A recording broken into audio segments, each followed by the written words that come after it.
The first time we came here. Oh, Paimon remembers! Nahita's consciousness had been trapped by the doctor, but we followed the clues she left behind to help her.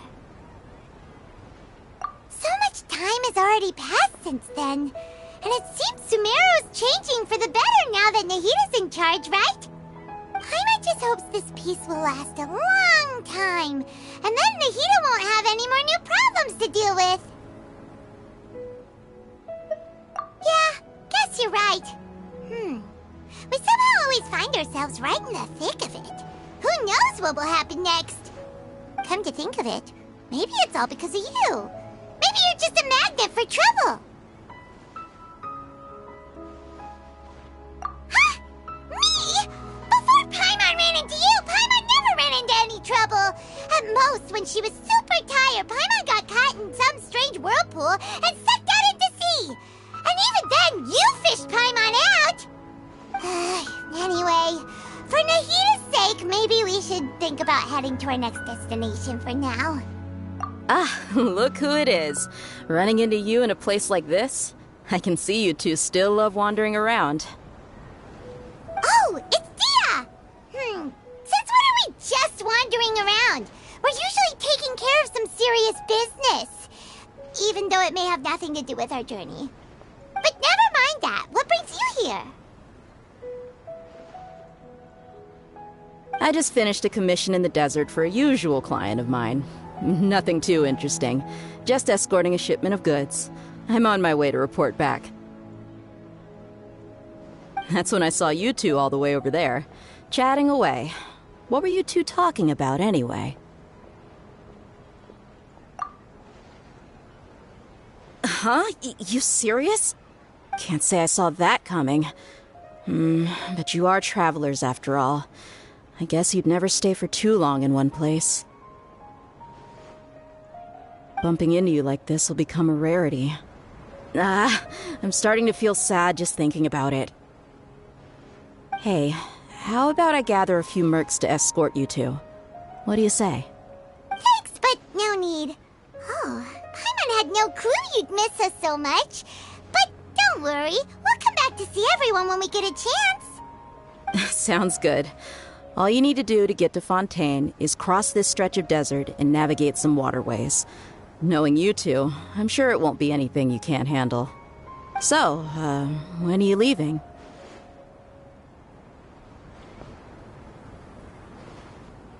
Oh, wait a sec. Paimon just remembered there are still a few dishes in Sumeru that Paimon hasn't tried yet. Now, where's that list Paimon made?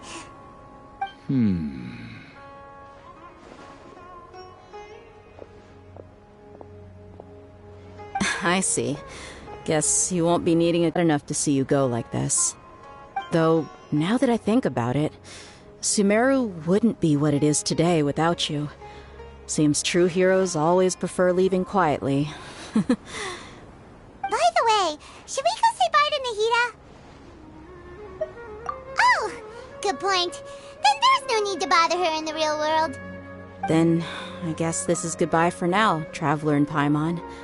Whether as a client or a friend, you're always welcome to come find me. Goodbye, Dia. Bye-bye, Sumeru.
Follow the wind.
After crossing all that sand and water, we finally made it! Oh, this must be Fontaine's port! Wow! Everything looks so advanced in Fontaine! Paimon's heard that the industry here is extremely developed, and there are all kinds of unusual machines! Just seeing the sights as a tourist is nice, but maybe it would be better if we found something to do! What do you think? Good idea! Nahida gave us loads of useful information. Seeking out the Seven is probably still our best source for information at this point. Yeah, the more we can learn, the better. So, what do you think the Hydro Archon's like? Will we get along? Nahida said that she has a very unique personality, whatever that means. To learn about a nation's god, start with the nation's people. There seems to be some locals talking over there. Let's go see if we can join the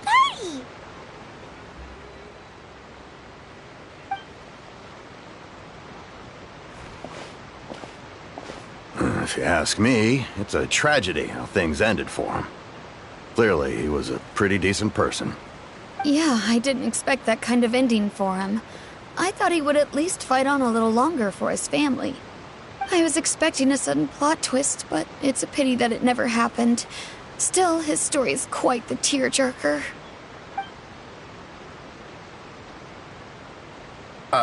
Excuse me. Can I help you two? I couldn't help but notice you standing here listening. Hi. We're travelers new to Fontaine, and we had something we wanted to ask, but you seem to be really busy talking about some kind of play, so we didn't want to interrupt. Play? Oh, no. We're talking about something that really happened. In fact, it's a case that was just heard a few days ago. Really? Like, a real trial? But the way you were talking about it and the words you used just now made it sound like some kind... Aren't they? And what you see in reality may also be someone deliberately putting on an act while harboring ulterior motives. Whether something is true or not simply isn't that important.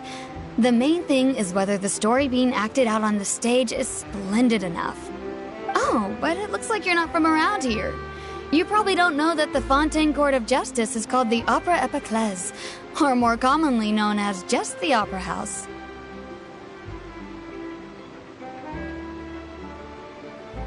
But, shouldn't court cases be treated a little more seriously than that? Not to question Fontaine's way of doing things. It's just that putting someone on trial is usually a very serious thing. No worries. Other visitors to Fontaine have wondered the same thing. You could say that we just don't want to waste the moving stories behind those cases.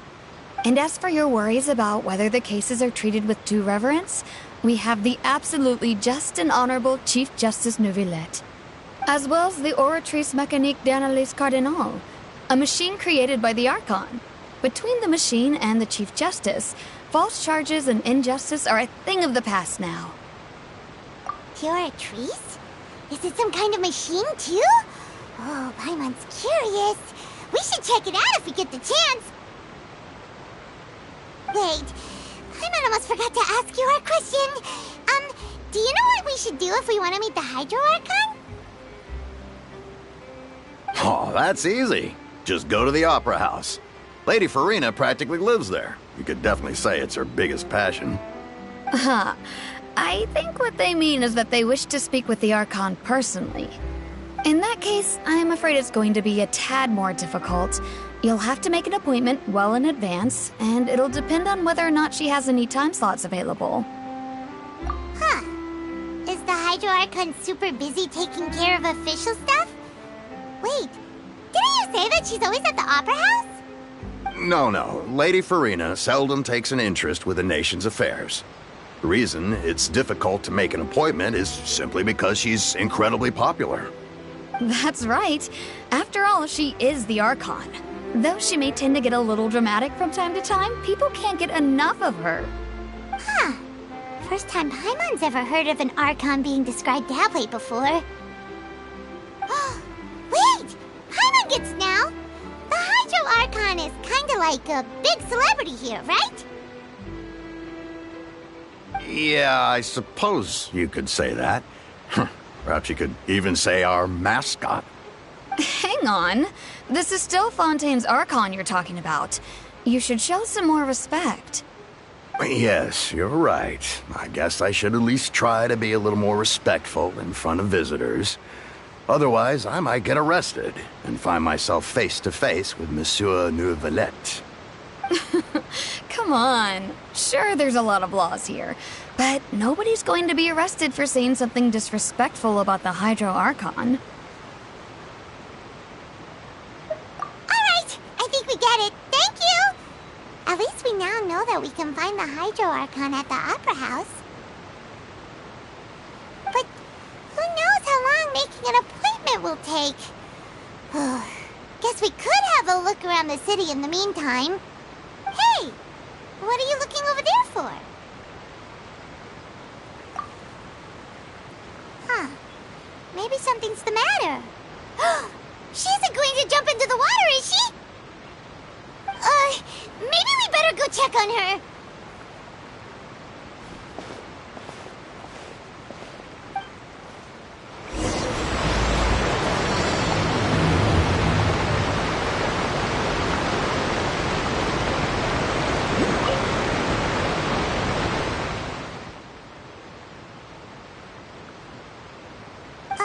Hello there.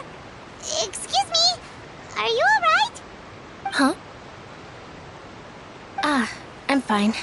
Thanks. Oh, okay then. We just noticed that you seem to be worried about something. About many things, actually. But there's nothing I can do but just keep my troubles to myself. I was just reminiscing about a place my brother and I would play when we were kids. It was just atop that hill over there. See? You're pointing at the sea. Wait, are you saying that you and your brother lived in the water? Though people call the waters around Fontaine a sea, it's actually just an inland lake that's filled with fresh water. And though I can still see that hill clearly in my memories, now it's been completely submerged. He would skip and jump, tossing sand in the wind. The sun shone brightly, and the air was filled with the scent of the sea. But now, the water is gradually swallowing our memories. It won't be long before it swallows us. Sorry. Paimon doesn't really get what you mean. I don't believe we've had the pleasure of meeting. Are you Lynette's new friends? Oh, and you are? Thanks for looking after my sister. She often comes here to reminisce about our childhood, that's all. There's no need for any concern. Allow me to introduce myself. I'm Linny, and this is my sister Lynette. If I had to guess, I'd say you must be travelers from abroad. Nice to meet you. Paimon is Paimon, and this is the Traveler. We just arrived in Fontaine. We were just talking with your sister. Even though we didn't really get what she was saying. It's unusual for Lynette to be so willing to talk with anyone. In fact, she seldom speaks at all. I'm usually the only one she ever talks to. on tour just like us! Paimon's always the one talking for some reason.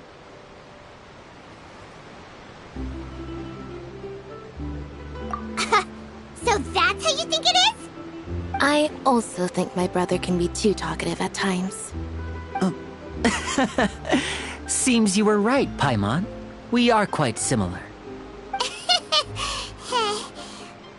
So, what did Lynette mean just now when she said that the water is engulfing your memories, and that it won't be long before it engulfs you too?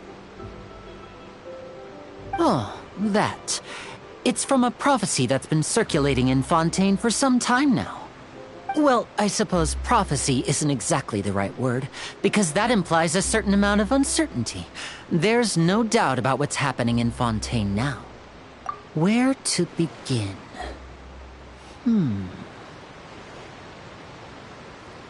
Let's put that question on hold for a moment. We still haven't formally greeted each other yet, have we? Did all the introductions earlier not count? Hello, traveler.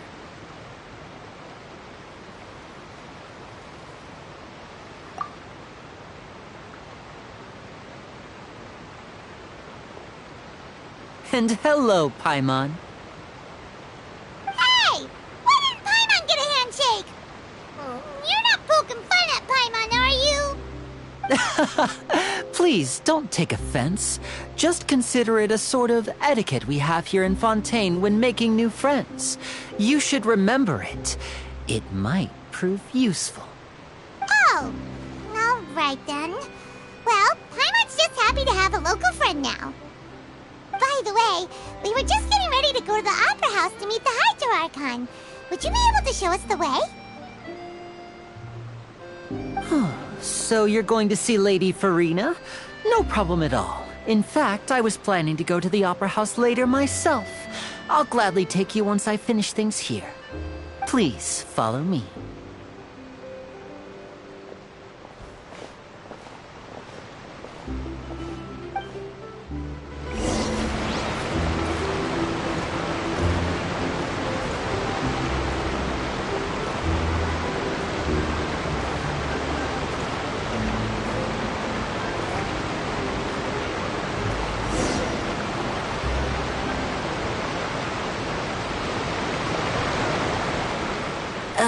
You said you were going to see Lady Farina? Well, it seems Lady Farina has come to see you.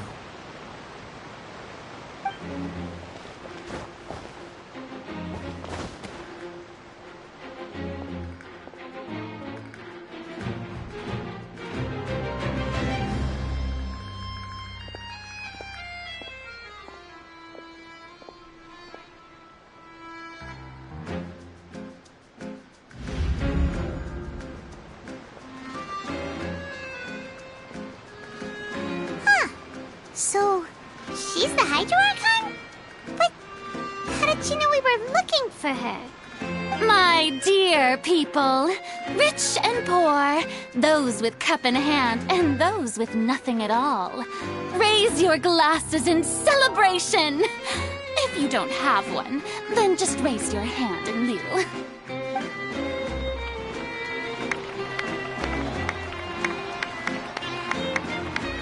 As you can all see, two unfamiliar travelers have arrived in our nation. Come, let us make a toast in honor of this traveler and her companion who have journeyed here from distant lands.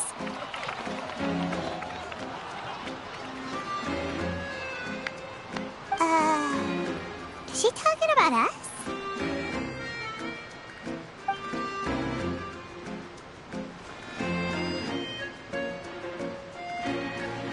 I've long heard of the turmoil and chaos you left in your wake as you visited other nations. But I welcome you nevertheless. No, I have come to receive you personally. Fear is for insignificant cowards. I am a god, and I will never entertain the notion of such meaningless wariness. You can be rest assured. I see clearly your sincerity. Of course, seeking an audience with me is the most sensible thing to do. It it will allow you to truly behold my power and witness my authority.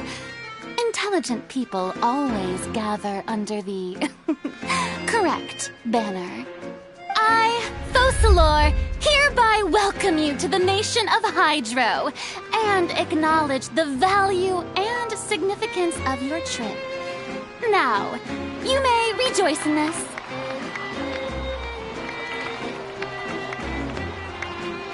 Yeah, Paimon still can't believe it.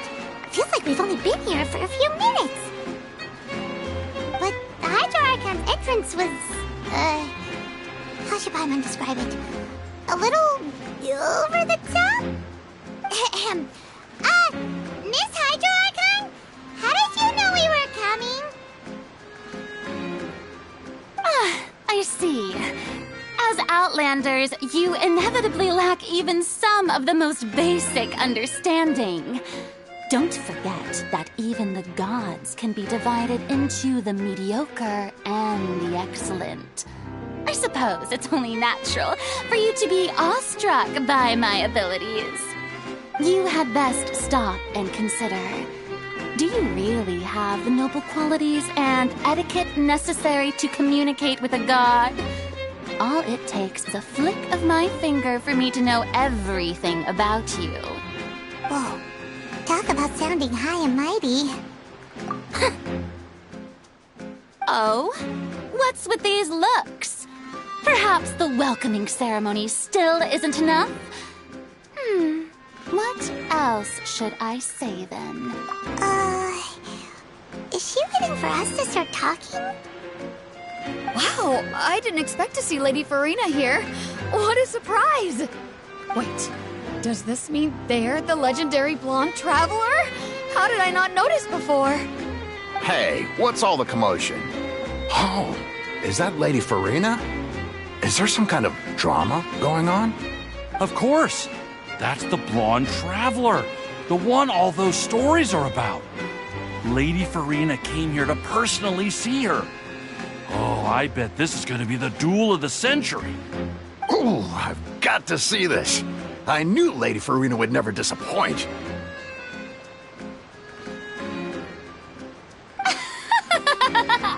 Yes, but don't get too excited now.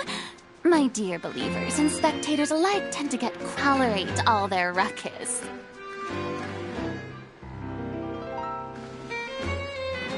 You may consider this my reward to all of you.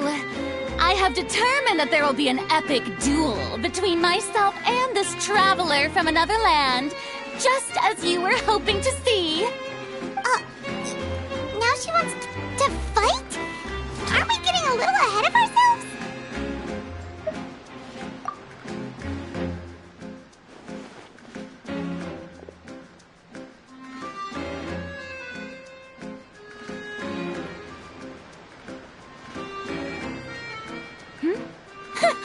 Are you not afraid? Might I remind you that this is a duel against the divine? What are you trying to do, traveler? Provoking a god in front of her people? Stand down, Clorend. I admire her bravery. Few have the courage to draw their sword against a god. She is obviously a true warrior. Unfortunately, people nowadays only crave to be thrilled, and a mere duel will not slake their thirst for excitement. Huh. Yeah, she's right. Just a duel wouldn't be all that interesting. On Araneus, criminals are always requesting duels to defend their honor. I'm getting a bit old, to tell the truth. You see. Then, as the god of justice, I shall face this traveler in another kind of duel. A duel in court! Oh, all right! Now that'll be worth seeing! Right. This is Fontaine, after all. Such a grand opera house, it would be a pity not to use it. Why do you care so much about the crowd's reactions? Seems you've spent a little too much time in the opera house. Besides, how exactly do you plan to have a duel in court? You mean you're going to put us on trial?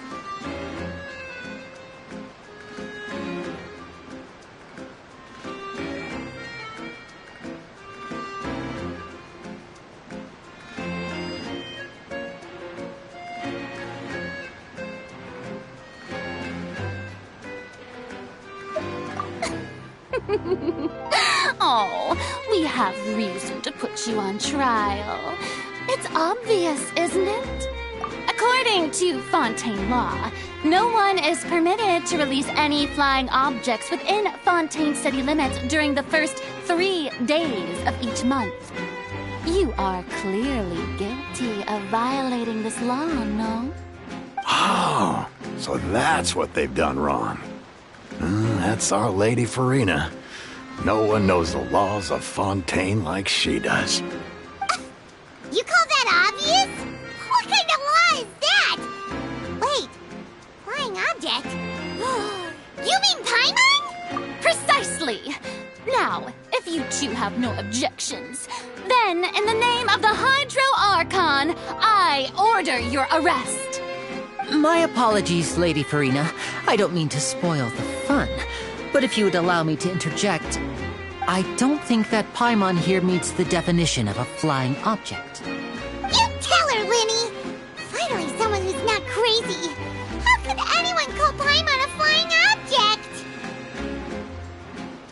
Ah, great magician Linny, my beloved citizen. I'll permit you to object, but how exactly do you plan to prove your claim? As a magician who just rained on your parade, I naturally should shoulder the responsibility of saving the show. So, with such an audience gathered here, allow me to perform a trick for everyone.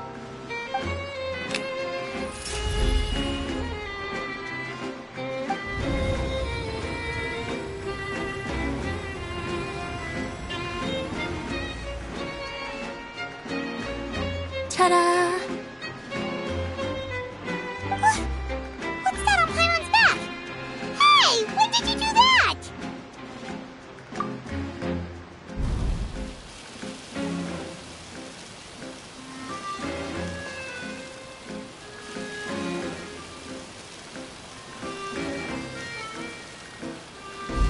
There.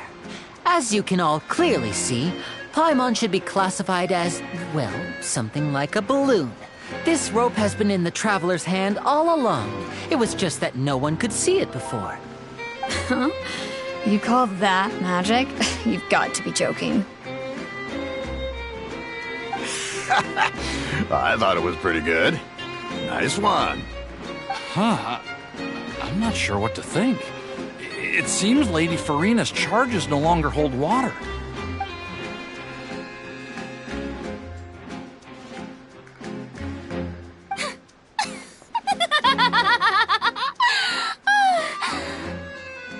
Amusing.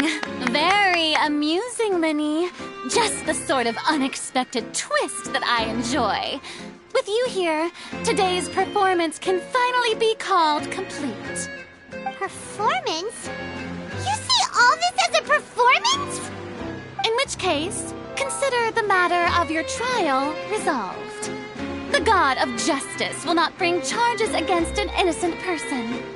But when there are valid grounds, I will not only judge travelers from abroad, but even the gods of other lands. I look forward to seeing your upcoming performance at the Opera House, Mr. Linny and Miss Lynette. That's enough for now. Toodaloo!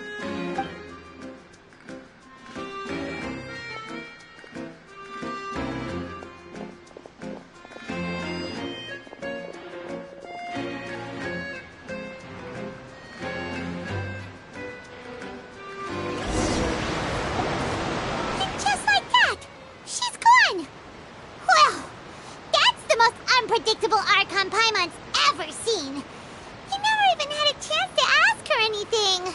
But that's a problem for future Paimon. That whole scene just now was really...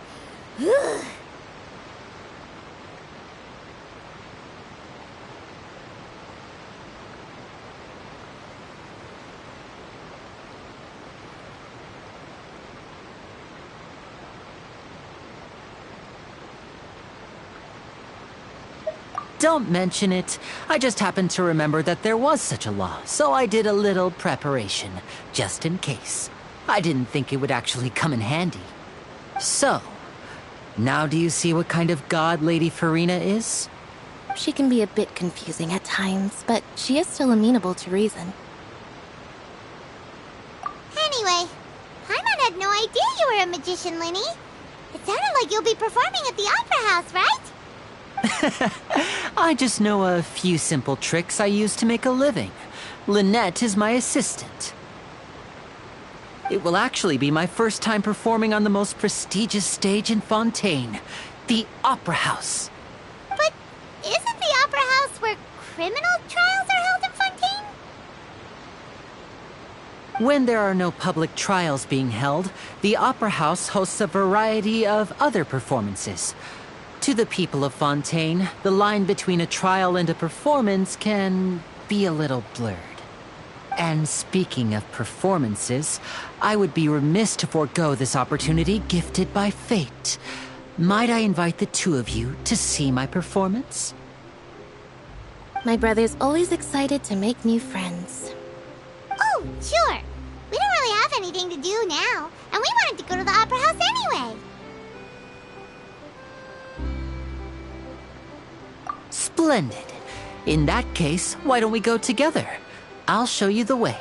I just have something to take care of first. You really mean it? Then I'll take you up on your offer. This is a magical item known as a magic pocket. Perhaps you can help me distribute them to the people here. Huh? What are they going to use it for? About that... You asked me before about the prophecy, right? Let me start by telling you a little more about what it entails. I'm not sure exactly when it began, but a prophecy has been circulating around Fontaine. It says that every person in Fontaine is born with sin. No matter how the nation of justice holds trial after trial, this sin cannot be absolved. Until one day, the water levels in Fontaine will rise, and the sinful people will slowly be drowned. In the end, the people will all be dissolved into the waters, and only the Hydro Archon will remain, weeping on her throne. Only then will the sins of the people of Fontaine be washed away.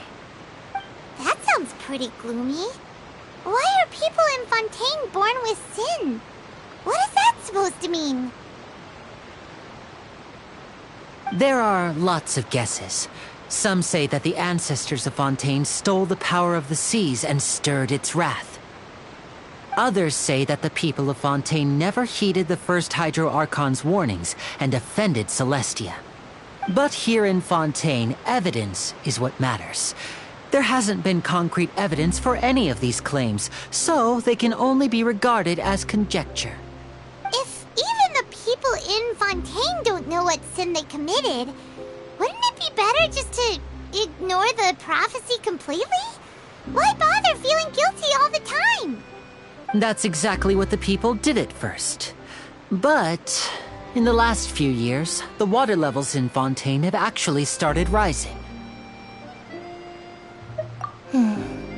Many places have already been completely submerged, and now lie beneath the sea.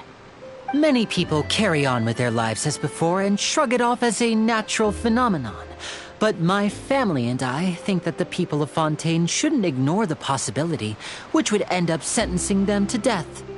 We hope that at least the people who reside near the waterfront can move away before it's too late. So, we've started distributing magic pockets to them. As a magical item, these magic pockets have astonishing capacity. I'm sure they will come in handy when people are moving their belongings. Oh, Paimon gets it! It's like preparing for a rainy day! But this is more than a bit of rain.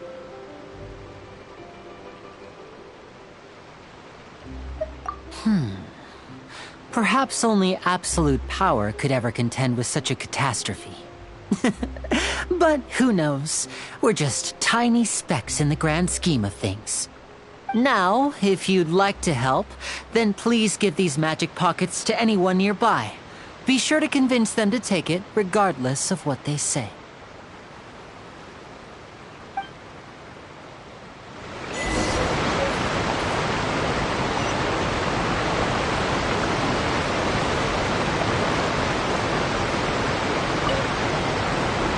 What's this? Ah, so you also believe in the prophecy. Keep it. I won't have any use for it. No, I believe in the prophecy.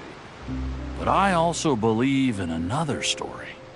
The story says that people once lived in the ocean. They were one with the ocean and couldn't live apart from it. But as time wore on, people desired to live on land and developed blood vessels, encapsulating the sea within their bodies. Thus could people set foot on land. So, if you ask me, when the water rises and takes us all, it'll be like we're going home. Oh, we hadn't heard that one before. But people can't live underwater. They'll die. You should probably still take it. All right, I'll take it. I guess I just feel that being dissolved into the water doesn't necessarily mean death.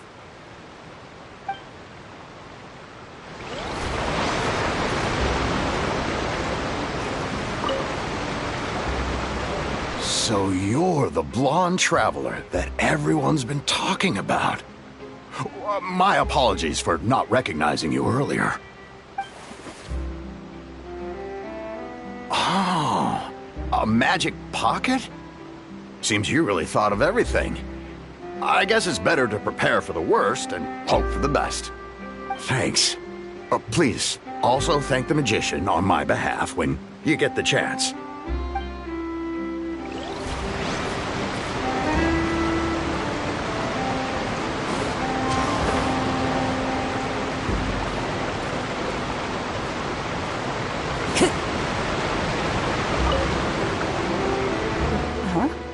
I don't want that thing. Way I see it, if the prophecy's true, it's still gonna be a long time before the water can cover everything. Life is all about living in the moment. What use is there in worrying about the future all the time? We'll cross that bridge when we get to it. You should still take it. You never know when it'll come in handy. Oh, all right, fine. Thanks. It's just that if I start moving, that means I've already given up on the life I have now. I'd really rather not.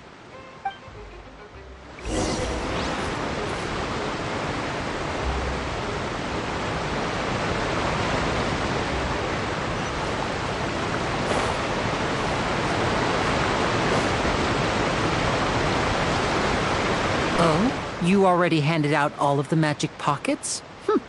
That was fast. So, what did people have to say? I bet you heard some, interesting opinions. Yes, but that will change once disaster strikes. I know they'll change their minds, so it's only right to help them prepare. Is there anything else you need to do before we leave? Yes, one last thing. I have the magic pockets made by a workshop in the court of Fontaine. Since we're out and about, I was thinking about bringing him some more materials. So, you want to collect materials? Just tell us what the materials look like and we'll help. Many hands make light work. Oh, that would be much appreciated. We'll need some Romaritime flowers. I remember seeing them near the waterfront on the east side of the harbor.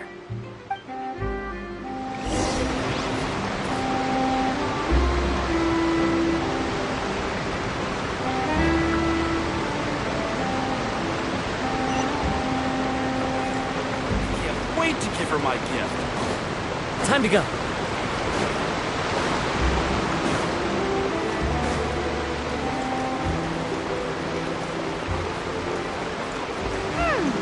It seems we have to use Hydro to collect Romaritime flowers.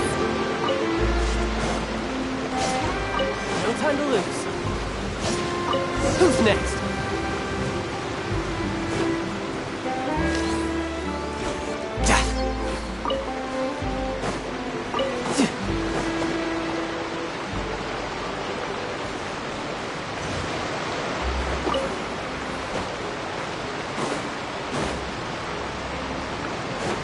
No time to lose. You made quick work of that. I can tell you're an experienced traveler. I've also finished collecting a few here. Maybe next time you'll feel like helping too, Lynette. No way. I'm in power-saving mode today. Otherwise, I fear I may not have any energy left for the performance at the Opera House. Fine. Though the performance is still a long way off. Now that we're finished here, we should get ready to head back to the court of Fontaine. So, we're going to the court of Fontaine before we head to the Opera House? Good. Paimon wants a tour of Fontaine's largest city and try...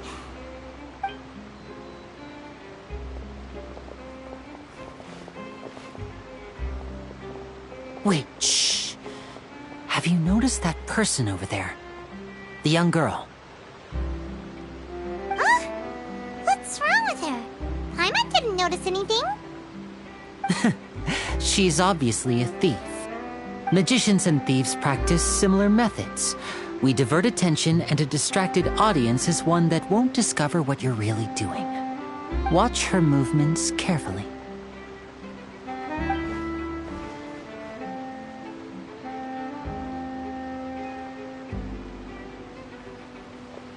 Oh, he's right! Shh, keep your voice down. We need to think of a way to catch her, but it seems she's very alert. Perhaps we should split up. You two can ride the lift over there and wait up top. I bet that'll be her escape route if she tries to run. All right, let's go.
There's still a long...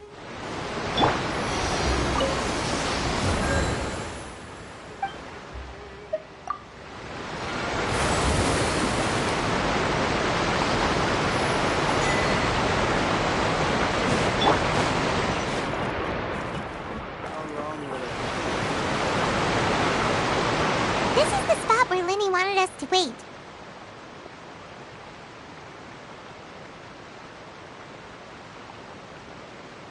Oh, look! Isn't that her?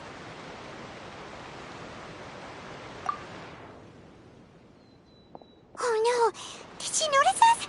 She started running the other direction! What should we do? Should we chase her?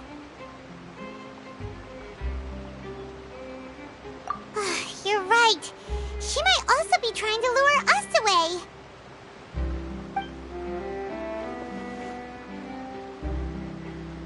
Nothing's happened for a while now. Paimon wonders if Linny caught the thief. Let's go.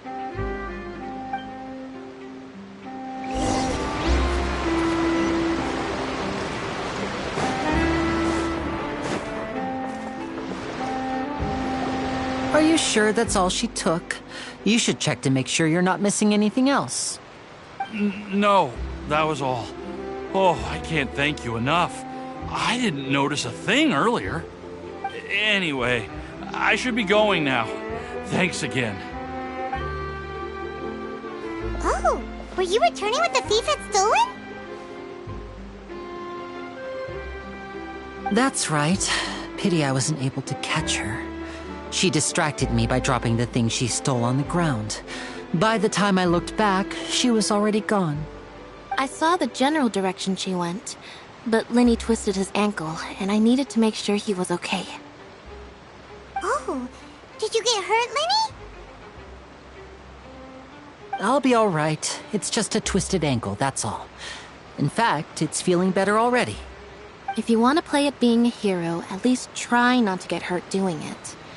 Imagine what would happen if you managed to derail our performance as a result. You're right. Sorry, Lynette. I have to admit that the thief was even more skilled than I had anticipated. But at least we were able to get the stolen items back, so it wasn't a complete failure. What a slippery little thief! Guess things turned out all right in the end, though. Linny's initiative paid off! All right, let's put this little detour behind us. We should go to the court of Fontaine now.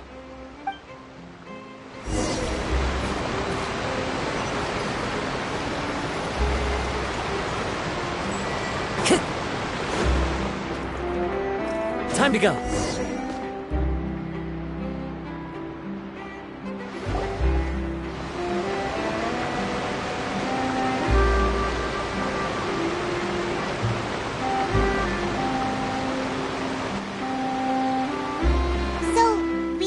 This thing to go into the city? What an ingenious way to get around! People in Fontaine really know how to use water! This is an aquabus. It allows people to travel between several key locations around Fontaine. It's pretty convenient, but the ride can become a little dull after a while. The scenery is always the same. That's why it's better to travel with friends. So you mean it's still boring even when I'm riding with you? No, that's not what I meant. It's just that, well, you don't really talk that much. Besides, it doesn't really feel like a real trip when it's just the two of us. It's the same as being at home. Whatever. Guess that's what it's like to be an older brother. It's about time for us to leave. Let's get on board.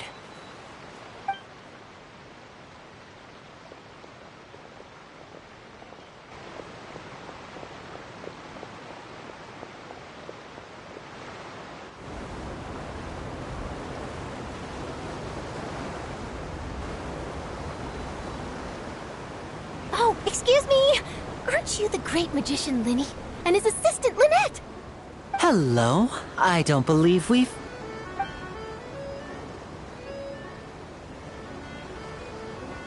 I'm Charlotte, a reporter for the Steambird. Nice to meet you. From the Steambird, huh? We've often relied on your paper to promote our performances. It's an honor to meet you. Wait, could that be the legendary traveler who's been making headline after headline in their journey across Tibet? Amazing! You recognized everybody almost immediately! I wouldn't be much of a reporter if I didn't know who's who, would I? Wow, today must be my day! Who knew I would end up on the same boat as so many VIPs? Could my vision finally be showing me some favor? So, Charlotte, what do you usually report on? Well, when there isn't any breaking news, I mainly cover the trials at the Opera House. You can still manage to keep readers' attention as long as you tell things from a clever enough angle, even if it's the same old topics. For example, reporting on how a scammer once deceived vulnerable girls into relationships, or how a financial criminal was once so poor that they ate a single piece of bread for 5 days.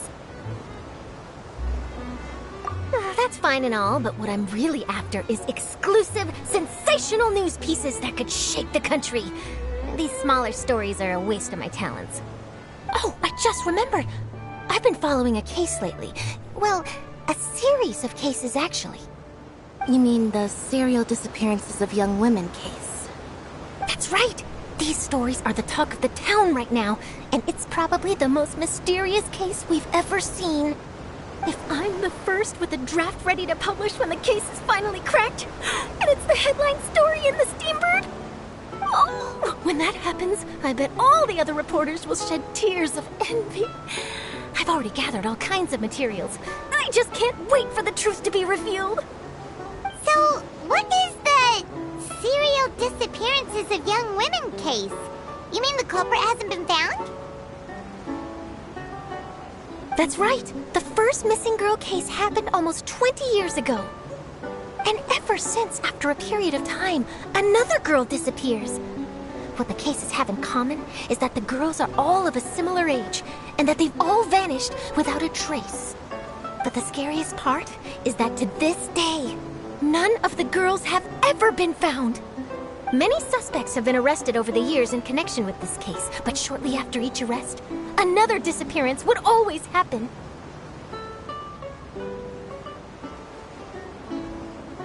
Yes, it's possible. But either way, I believe that every case has some precise truth behind it, waiting to be exposed. Yes, I agree. And at the very least, the family of those missing girls deserves some sort of explanation.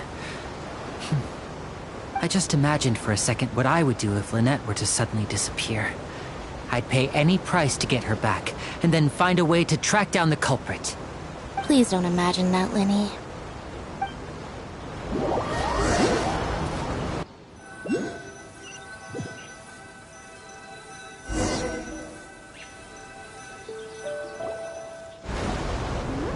Hey, we're almost there! Look!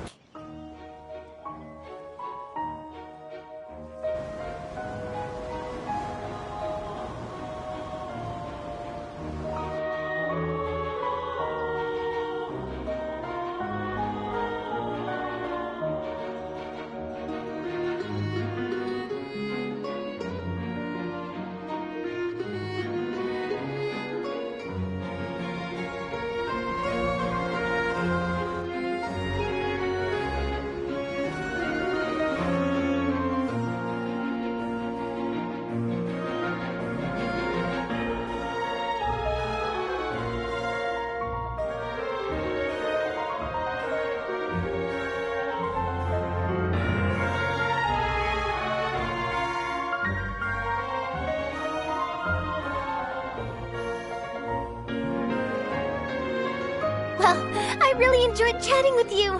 Life should be full of pleasant little surprises like this. Yeah, us as well. The ride went by too quickly. I have an interview to get to. I should get going before I'm late. Okay, Hyman hopes we can chat again soon, Charlotte. See ya! Bye now. Oh, be sure to stop by and see me at the Steambird when you have time. What a tough job. Always running around and interviewing everyone. Well, where should we go now? If you don't mind, how about we stop by my home first? Besides, I still have all the materials we collected. Sure, we wouldn't mind at all. This city is so huge, Paimon wouldn't know where to start anyway.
clockwork too.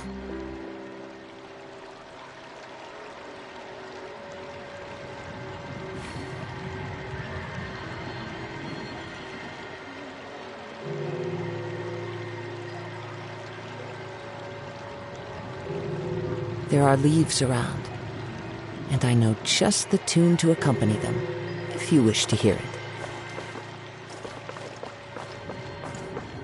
Does this big machine run on clockwork too?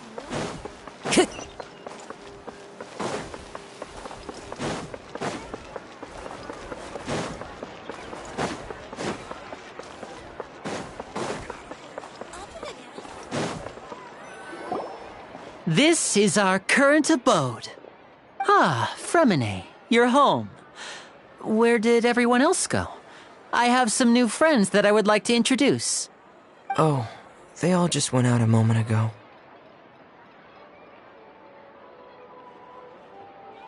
I see. Everyone is getting busier now that Father will be returning soon. I suppose that can't be helped. Allow me to introduce you to my little brother, Fremine. He is a phenomenal diver. Hello. Nice to meet you! Paimon is Paimon, and this is the Traveler! Oh, you sound very proud.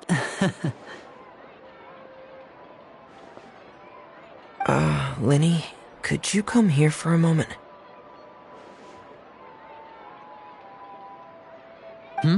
What is it, Fremine?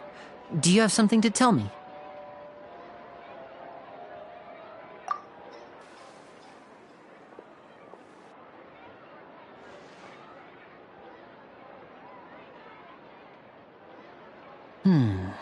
Okay, I see.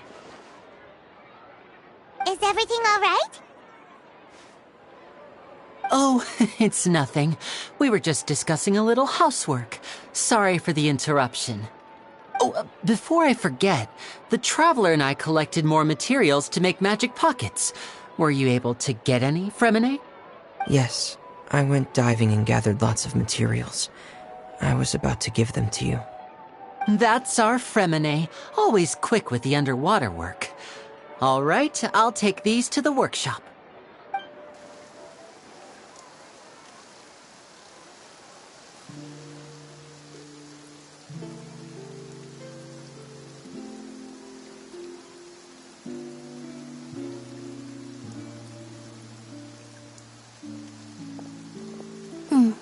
Looks like rain.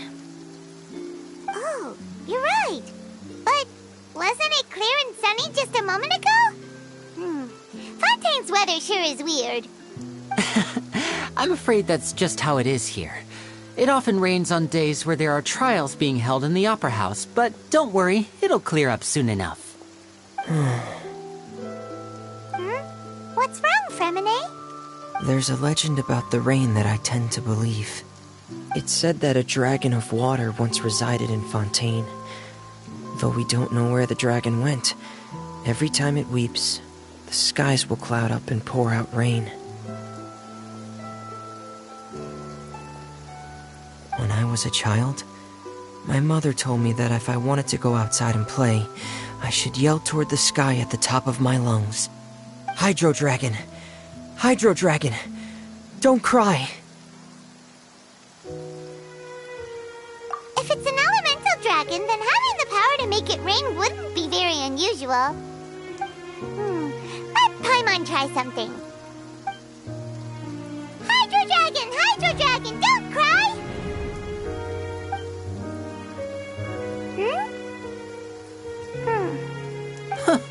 Doesn't seem to be of any use. It is just a legend after all. You know, you might be a more popular magician if you understood the concept of romanticism. Or could at least play along. Sorry. It might be because we've never met the Hydro Dragon. Perhaps it can't be comforted by the words of strangers.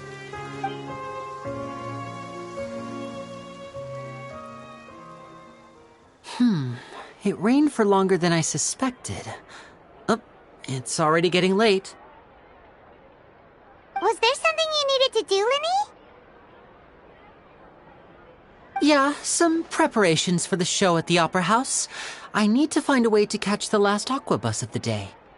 On the day of the performance, just ride the aqua bus to the island of Aeneas. I'll have Lynette meet you at the fountain in front of the Opera House. Oh, are you leaving now? What is it, Fremine? I'm in a hurry. Oh, I get it. You feel nervous delivering the materials for the magic pockets, is that it?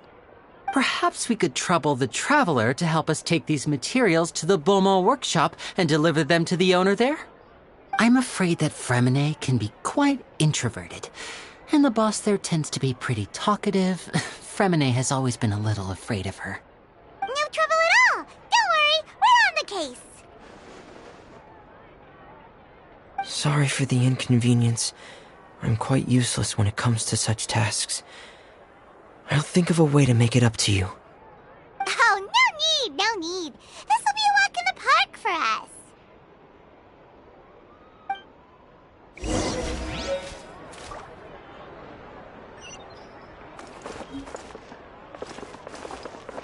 Thanks again, you two. I really can't deal with that lady.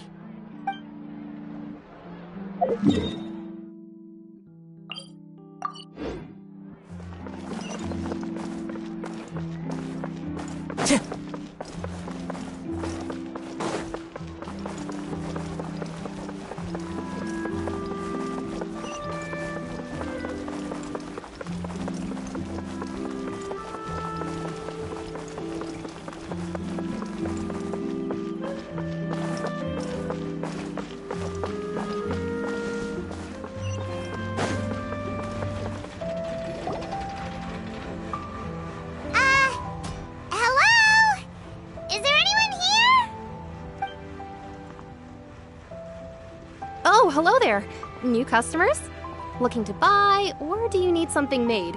Or perhaps you're just looking for a chat with me. Oh no, we're just here to deliver some materials. Here they are. They're for making... what were they called again? Ah, these must be for magic pockets. I could tell right here's worth now. No need. They've already prepaid several batches worth. When they told me what they'd be using them for, I even offered them a discount. But they insisted on paying the full amount, saying that I had a business to run. It seems both their hearts and their pockets are made of gold. Whoa! So, is Lenny actually loaded? I can't say for sure, but who knows? Maybe there's good money to be made being a magician in Fontaine. Hey! Is this machine what you use to make stuff here? It looks really advanced. Why use your hands when a machine can do the work?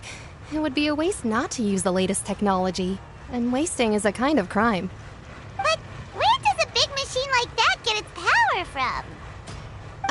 Well, it's a little complicated.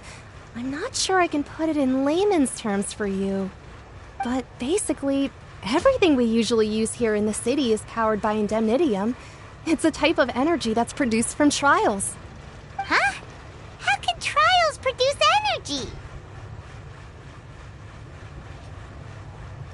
Well, I'm not completely sure of all the details myself, but basically, when a trial is in session, the Oratrice Mécanique d'Analyse Cardinale harvests people's belief in justice and converts it into energy to be used all around Fontaine. So that's what its other function is? Paimon heard that the Oratrice was created by the Archon to make judgments. But Paimon still doesn't get it. How could something unreliable like people's beliefs be turned into a stable power source for these machines? Oh, yeah!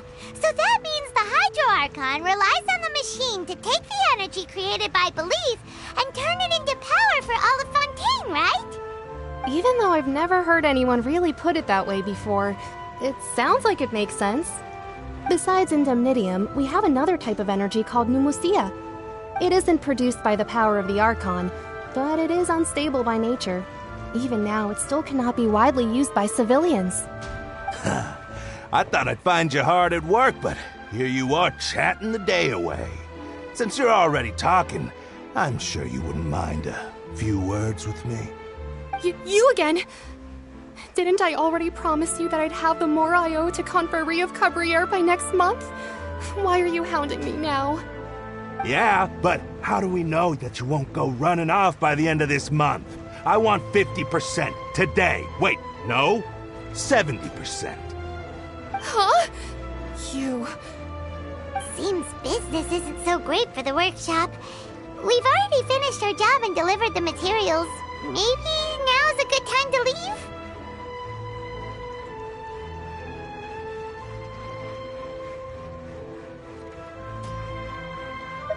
Hey, hold on! Before you go around trying to collect payments, why don't you settle your own debts first? If Conferee of Cabriere wants to poach clients from Northland Bank, that's fine. But I'm afraid you still owe the bank a hefty sum of mora. So why don't we work things out between us first, before you get back to your little conversation here? You're from Northland Bank. But we said we'll pay everything we owe next month. Why are you hounding me now? Traveler, Paimon! I didn't think I'd run into you here in Fontaine. What are the chances? We're surprised to see you too! What are you doing here in Fontaine? You didn't want to stay in Snezhnaya?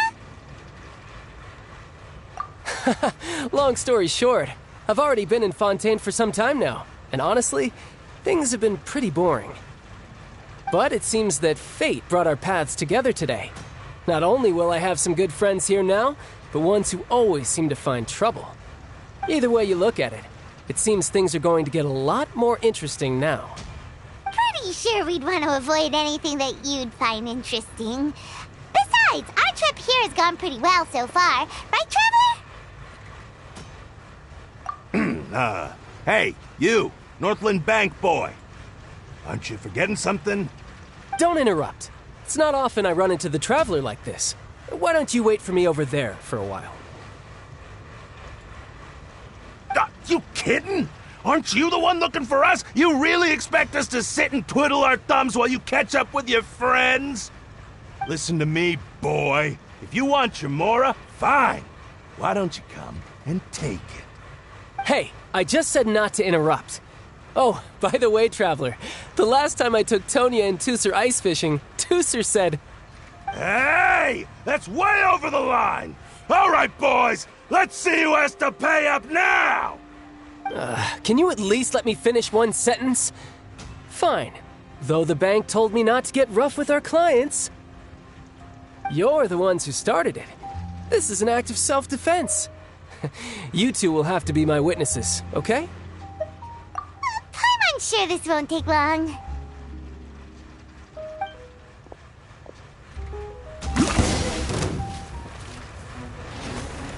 Brace yourself! This is gonna hurt! Go!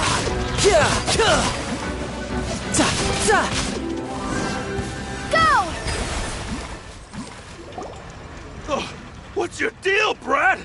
How are you so strong if you're just a staffer from Snezhnaya's Northland Bank? Wait, don't tell me you're... Oh, now you notice. It's a little late, don't you think? Just make sure you understand that you don't mess with Northland Bank. Got it?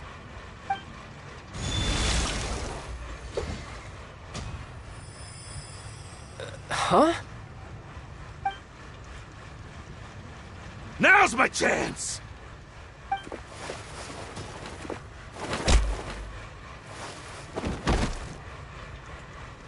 Huh. That was weird.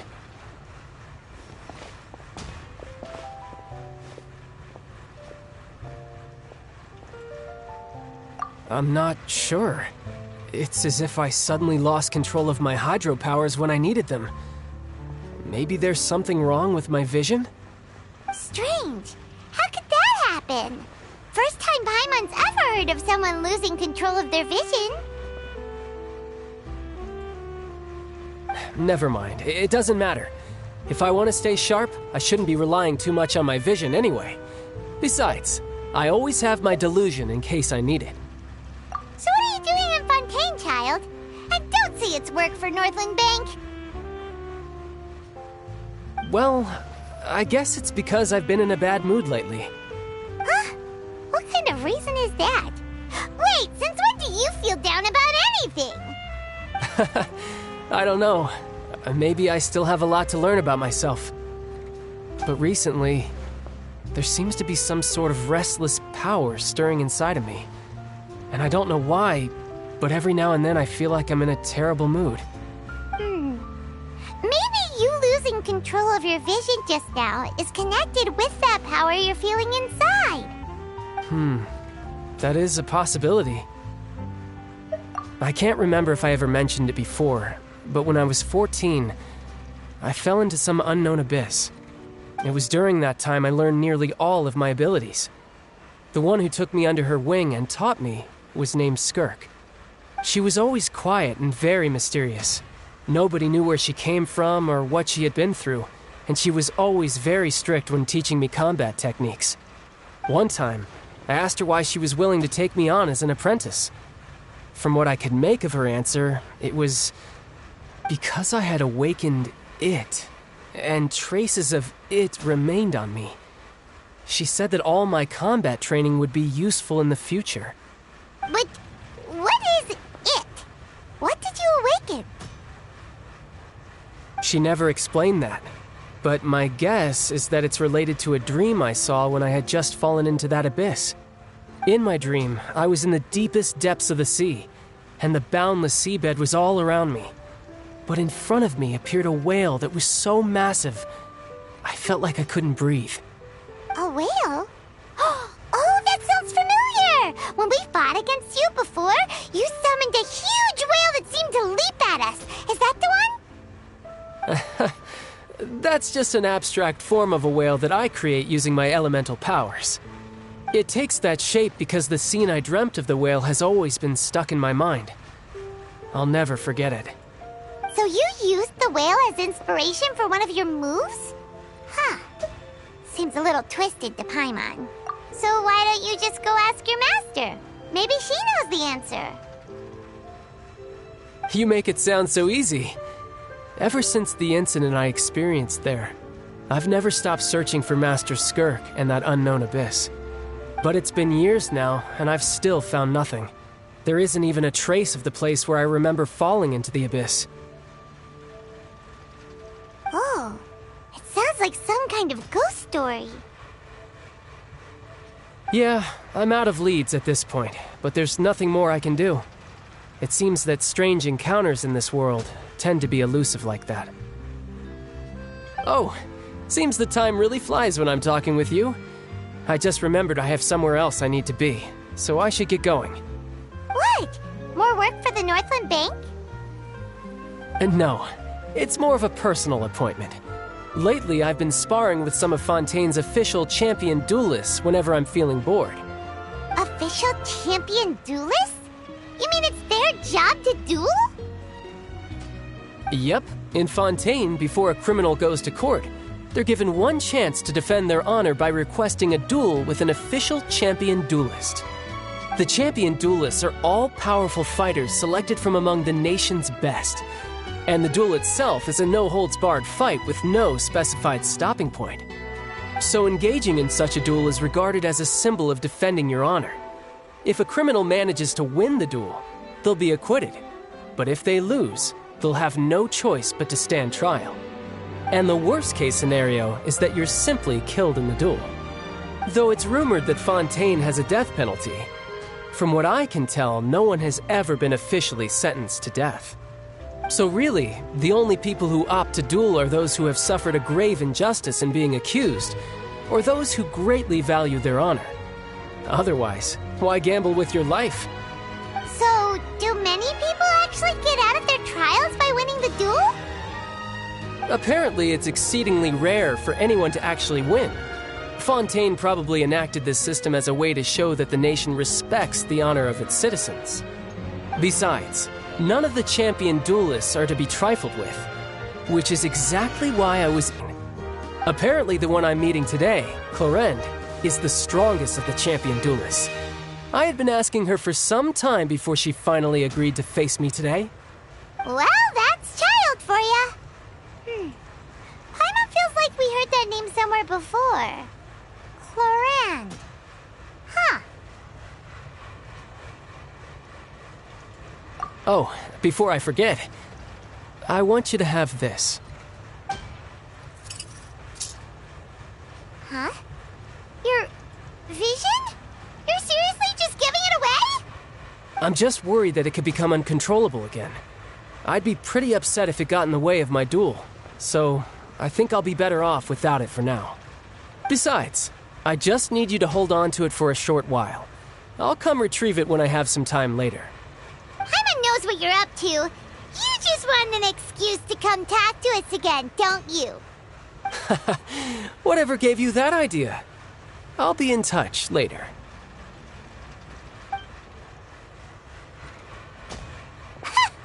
That sneaky guy. He said he's been feeling down lately, but he seemed the same as ever to Paimon. Well, seems we don't have much to do for now. We might as well walk around and see the city before Lenny's performance.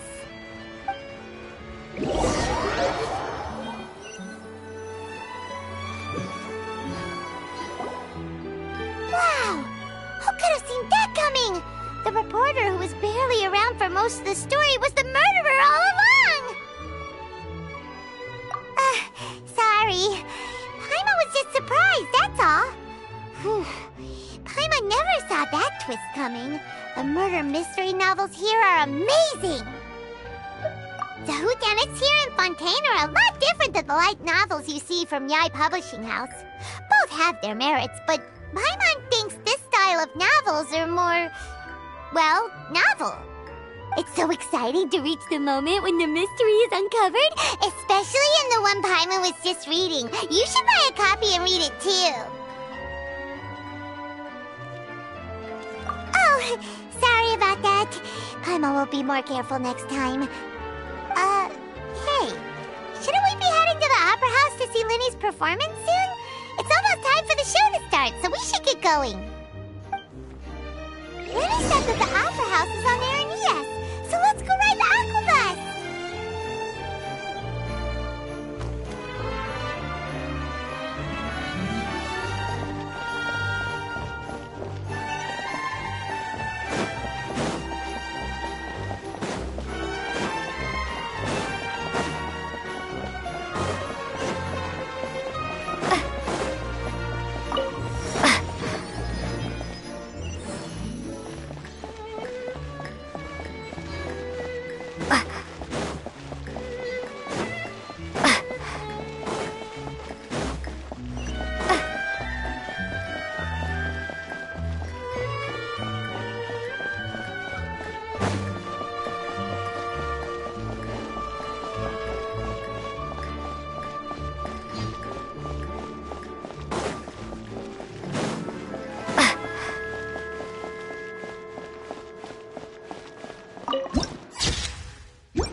Welcome to the Navia line. I am Elfan. The boat will be departing imminently. Please do not stick your head, hands, or other body parts outside the boat.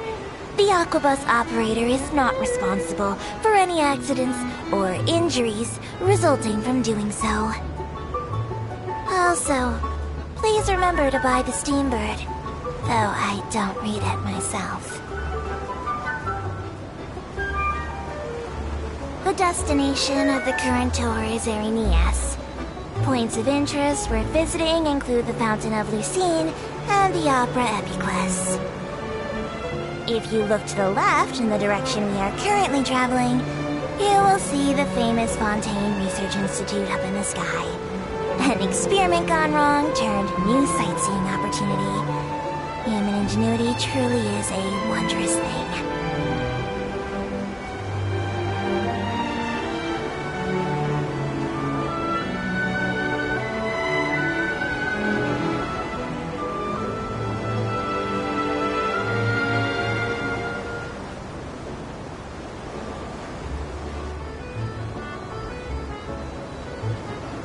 Approaching our final destination. Please be sure to bring all your personal belongings with you as you disembark. Even though I will take any forgotten items to the lost and found, the paperwork is rather annoying, as Melusine hands are not suitable for grasping pens. Please be careful when disembarking. It has been my honor to be your tour guide this trip. Thank you.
Whoa! Now this is fancy! The Opera Epiclese! What a place to hold a performance! No wonder Linny and Lynette were looking forward to it. Huh. Looks like there's a lot of people standing around the fountain up ahead. Please bless us with a bright and healthy child. We pray. I don't know why you always feel the need to ask so much. I'll be happy as long as our child is healthy and lives a peaceful life. I guess if they're our kid, then there's no doubt they'll turn out smart. Maybe this is one of the customs in Fontaine. There sure are a lot of couples here. Vache. What's wrong? Vache. Vache.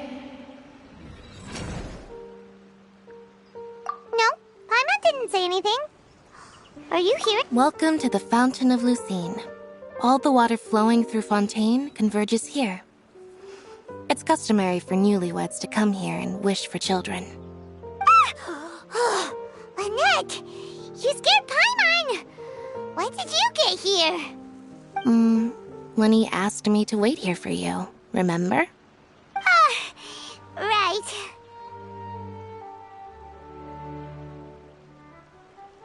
What do you mean? There are a lot of people here right now.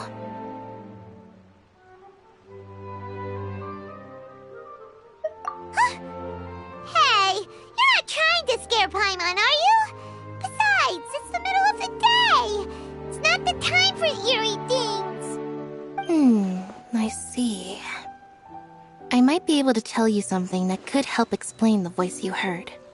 In fact, you might not be imagining things at all. I suspect that what you heard is a result of your hypersensitivity to the hydro element. Others in my family have had similar experiences. It's because of her sensitivity to the hydro element? But what would hearing a voice have to do with elemental power? When do you cry, Paimon? Wait, what? What does that have to do with anything? Just answer me. When do you cry?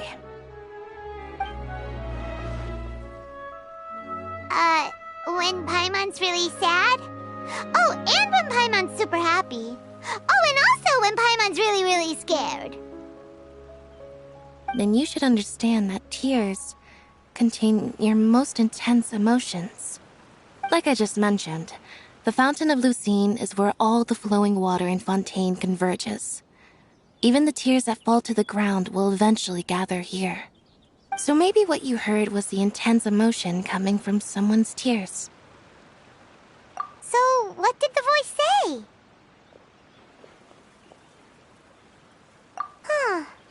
If you were hearing their emotions, then Paimon wonders what happened to them. Rather than worrying about them, we should worry about my brother first. Don't let that calm look of his fool you. He tends to get pretty nervous just before a performance. So chatting with Lenny might help him relax a little before he goes on stage. Oh, right. That makes sense. Let's go in and see Lenny.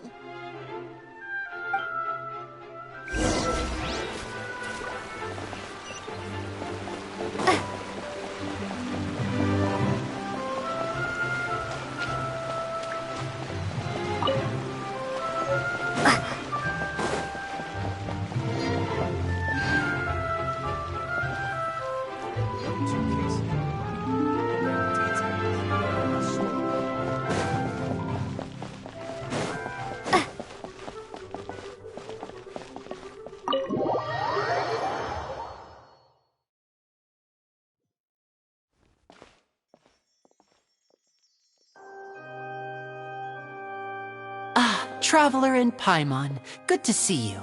I knew you two would come. Are you kidding? We wouldn't miss it for the world. We've been looking forward to it.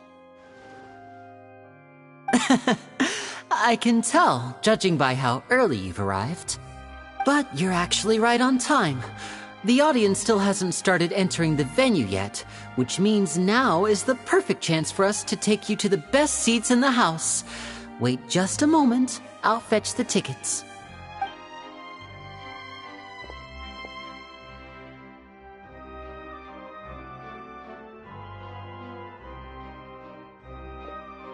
The Opera House has assigned seating, so you always have to make reservations. I've already reserved your seats, and here are your tickets. Ooh, front row seats! Thanks, Lenny! Don't mention it. There's no need to keep thanking me. Hey, Lenny! Could you come over here and take a look at this? Oh, I'll be right there. Seems there's an issue with the stage props over there. That's Cal, my assistant, calling me. I'll go lend him a hand. Yeah, we'll just go to our seats. You go ahead, Lenny.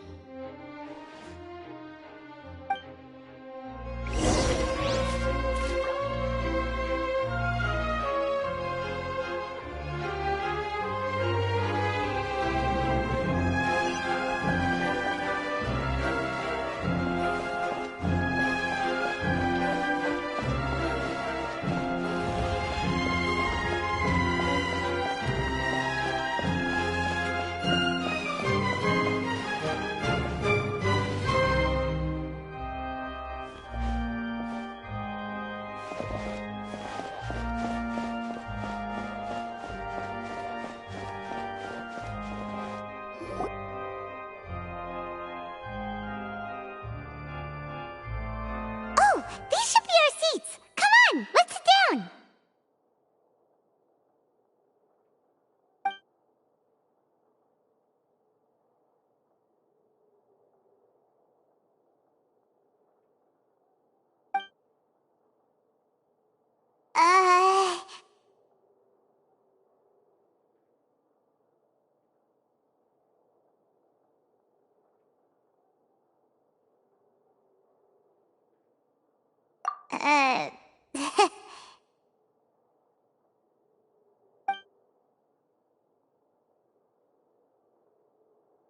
Hey, Traveler. Maybe we should strike up a conversation with the person next to us. Since we're sitting together and the rest of the place is practically empty still, it's kinda awkward if we don't say anything. Oh, you little... Of course you put this on Paimon. Excuse me, I did not realize you felt awkward. I am terribly sorry. I would be perfectly happy to chat with you if that is what you would like. Oh, so you heard all of that, did ya? Boy, you sure have good ears. Paimon thought she was keeping her voice down. Wait, that's not it, Paimon's... Sorry, Paimon's the one who was being rude, talking under her breath like that. So, let's talk, but, what should we talk about? Oh, Paimon's got it. You're also here early and sitting in the front. Are you a friend of Linny's too? A friend, you say? Well, if Mr. Linney would like to be my friend, I would be more than happy to reciprocate. Oh, so you're not friends with Linny then? Oh, this is getting more awkward by the second. Paimon nearly forgot to make her introduction. Nice to meet you. Paimon is Paimon, and this is the Traveler. We just arrived in Fontaine. It is an honor to meet you two. I have heard of your deeds across Tevat. And as required by proper etiquette, I will also introduce myself. I am... Oh, Monsieur Nervillet. What an honor it is to have you here to see my show. Ah, Mr. Linney.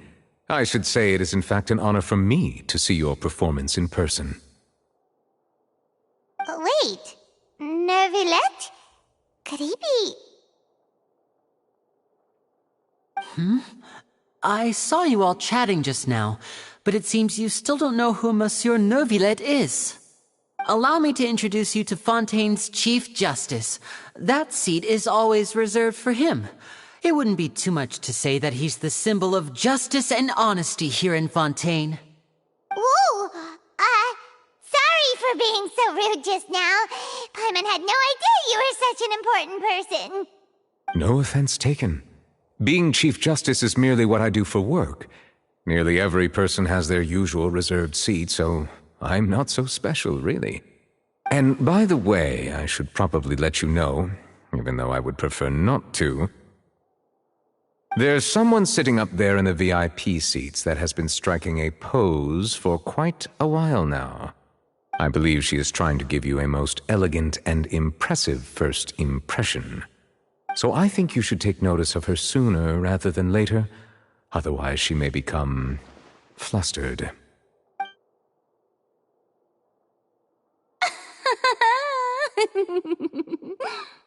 Huh? Oh, it's Farina, the Hydro Archon. Huh. She sure has a smug and satisfied look on her face. Guess she has no idea that you saw right through her act. Very good. That is for the best. No need to pay her any more attention. We may now enjoy the show. Huh? So is this what things are like between the Chief Justice and the Hydro Archon? All right, please wait just a moment longer. I've pretty much finished my preparations, and the performance will start as soon as the audience has made their way to their seats.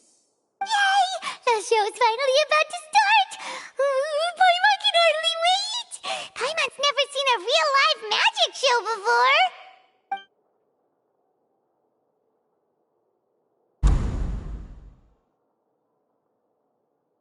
Oh! They're dimming the lights! The show must be starting! Sorry. Paimon will try to stay quiet.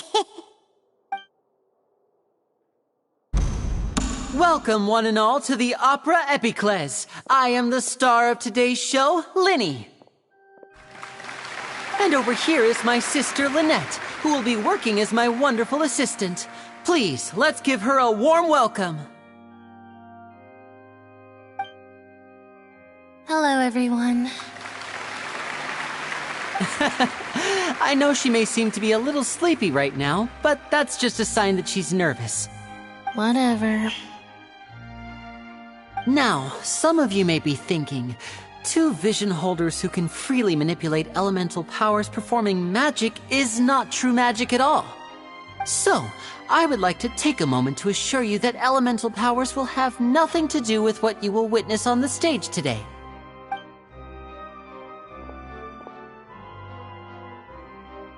Both Lynette and myself have removed our visions for the show. That way, even the gods won't be able to help us. Oh, good point. That's what makes the show real magic. Now, without further ado, let the show begin. Lynette will now exit the stage to make some preparations. I know you might miss her, but don't worry. She'll be coming right back on stage momentarily. Perhaps in an unexpected way. I'm sure she'll be stealing the spotlight soon enough. Oh, and before I forget, there's one more thing I should say. You never know what can happen in the blink of an eye. A magician's greatest skill is making things disappear or appear. The possibilities are endless.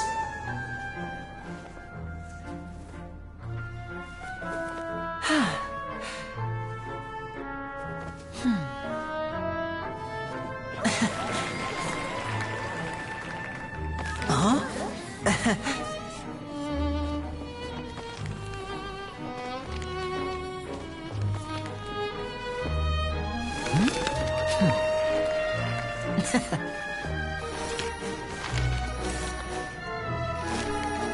But this isn't what you came for. These little tricks, you've seen them all before.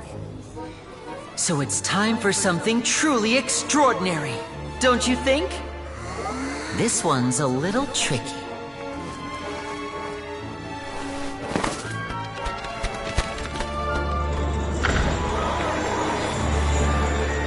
Using this water tank, I shall make my sister vanish completely, right before your very eyes.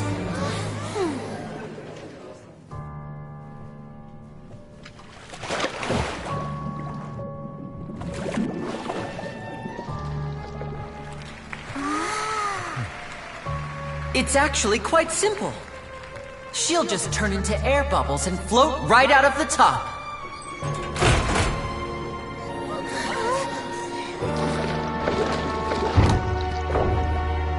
Oh no!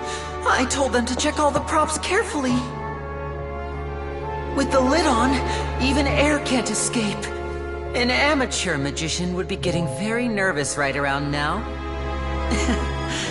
Luckily, it's me on stage, so let me show you what a true virtuoso can do.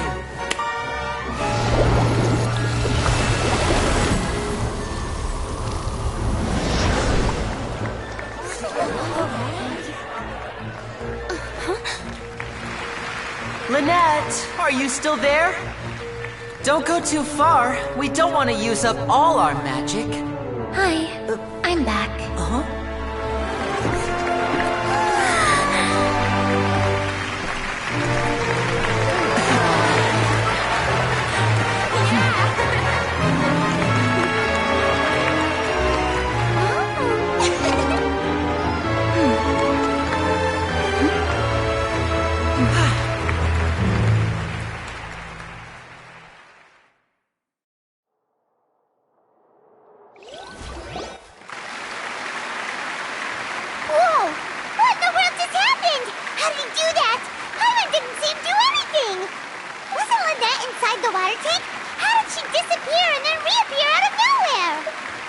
If we could see easily through his tricks, then that would mean that his skills are still lacking. To appreciate magic, you should focus on the show happening on stage, rather than getting caught up in trying to see that which has been intentionally hidden. Guess you're right. Paimon couldn't believe her eyes when Lynette reappeared. Amazing! Thank you everyone. I'm glad you enjoyed that performance. But our magical journey has only just begun. I've prepared even more astonishing surprises for everyone here.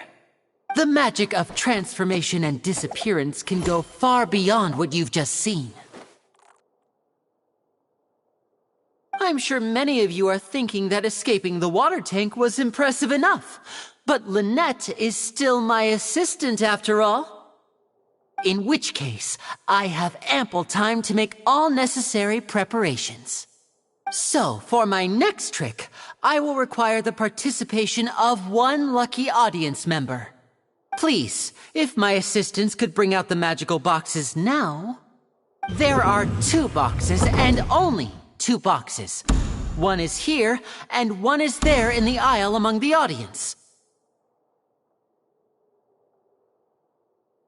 I'm sure many of our clever audience members have already guessed our next magic trick. A swap! Our lucky audience member and I will each enter a magic box. After 1 minute, we will each emerge from the opposite box. Now please, everyone pay very close attention to the box you see here. Don't give me any chance to make a move. Wow! How's he gonna do this? Hey, do you think this is all magic tricks, or does Lenny have actual superpowers? The lucky audience member will be generated by this random number selector. It selects numbers entirely at random. Even I don't know who will be chosen to participate. Now then, let's begin. Let me see. Oh, row 7, seat 3. Congratulations! You now have the chance to experience magic firsthand for an entire minute. Please, come forward. My assistant will take you beside the magic box. I'm sorry, it might be a little cramped inside, but no need to feel nervous. We've carefully arranged everything for you to be as comfortable as things may happen. Don't come out of the box. If the magic is interrupted, who knows where you might end up? You might even find yourself in the Fortress of Meropide. Oh, okay.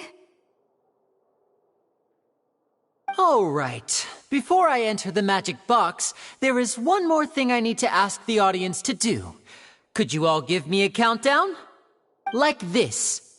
60, 59, 58. Just keep counting down. You can go a little faster or slower if you like. I won't be able to see anything in the pitch-black box, so I'll be relying on your voices to know when time is up. Oh, and no tricks now. If you quickly count from 60 in just 30 seconds, then I'll be in a tough spot. Ooh! Paimon kinda wants to count faster after hearing him say that! No, that won't do. I can see it in your eyes. You still can't be trusted. Let's practice together. Come on, repeat after me. 60, 59, 58. 60, 59, 58! That's right, perfect. Keep it going. All right, I'll see you all on the other side once you've finished counting.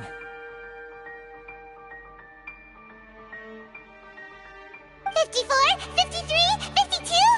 Huh? Why aren't you counting, Neuvillette? I am counting in my head. I think things are exciting enough in here as it is. Merely a consequence of my identity and personality.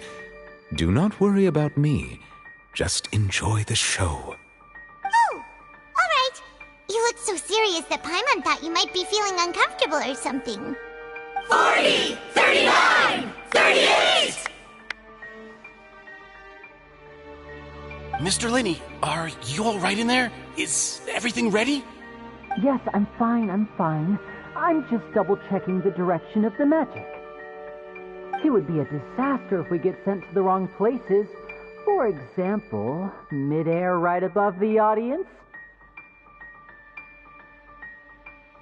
Even though he's saying that, Lenny doesn't seem nervous at all.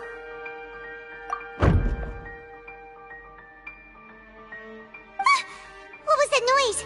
Did you hear it too? Not sure. Anyway, it doesn't seem like anyone's worried about it. 25! 24! 23! What's wrong, Mr. Linney? I can still hear you moving in there. I seem to have accidentally knocked over a decoration. I'm trying to fix it, but it's pitch black in here. I can't tell left from right. Never mind the decorations. There's no time for that. The show is what's important. No, that's unacceptable. I want my show to be perfect. Don't worry, we still... 19! 18! 17! It seems things aren't quite going as planned. I apologize. It feels like you're all starting to count faster, but that's all right. I know it can be tiring to do such a long countdown. 10 seconds and change is still plenty of time. 10! Almost there now. 8! Swapping two people is harder work than you might think. Even a master magician like me can't guarantee I'll get it right the first time. Hey, wait! Is this the back one? I can't tell. They both look the same inside. Huh? No, that's not it. I'll try again. 7! Hey, slow down! Honestly! 5! 4! 3! Whoops! That doesn't count! 0!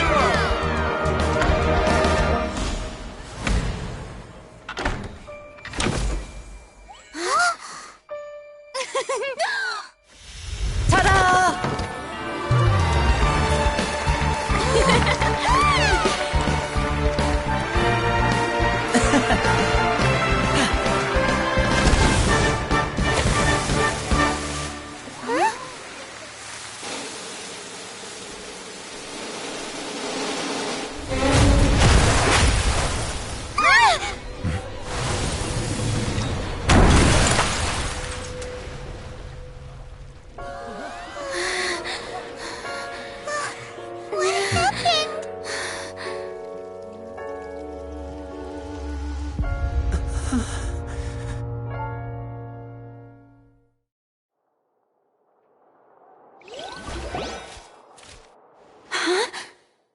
Is this part of the show?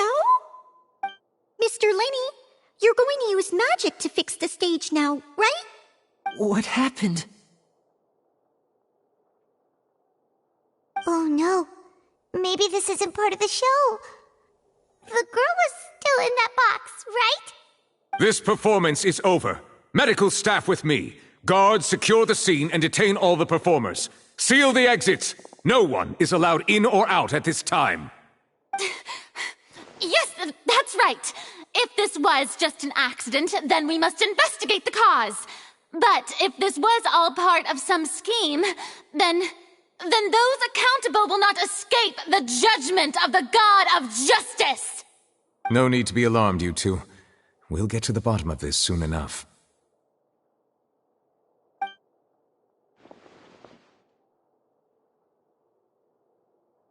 Unfortunately, the person who is in the magic box has been pronounced dead. His name was Cowell, one of the assistants in Linney's magic troupe. Apparently, the fireworks on stage ignited the ropes that were suspending the water tank, which then caused the tank to fall onto the stage. As of now, we are still not sure why we found Cowell in the box, rather than the guest from the audience. And after an initial search of the area, the guards have confirmed that the girl is nowhere to be found. It appears that this incident was not merely some mishap with the performance. And there are many indications that it is connected with the case of the serial disappearances of young women. The serial disappearances case? That's the case that Charlotte mentioned before. I know the truth. I can see through the whole thing. Really, using such a shallow and obvious mystery as his finale. Did he really underestimate us that badly? I say that our powerful magician, Mr. Linney, is now the prime suspect for the serial disappearances case. Huh? Why me? This whole thing was an accident. No, this all occurred during your magic show, did it not? The missing girl disappeared after being chosen, did she not? The deceased is one of your assistants, is he not? Now that I think about it, that whole speech about magicians making things disappear was nothing more than a provocation, a bald-faced challenge. That can't be right. How can Lenny do this? He was in the box on the stage the entire time. We can even hear his voice. Besides, before the show, he told us that he would like to catch the criminal behind the disappearances. He couldn't possibly mean catching himself. Save discussion for a later time, please. Lady Farina, may I assume that your comments just now constitute an accusation against Mr. Linney and his associates, and that you are pressing charges? I just think that he... Well, I think it might be a little early to talk about formally pressing charges. But what Lady Farina said just now makes perfect sense. Looks like she's gonna personally deliver justice. A kidnapping and murder carried out under the cover of a magic show. Lady Farina said it all. I mean, of course, my dear people. But what excites me even more than the obvious truth before our eyes is the opponent I'll be facing. That's right. I mean you, Traveler. You'll support Lenny, won't you? After all, he was the one who helped you the first time we met.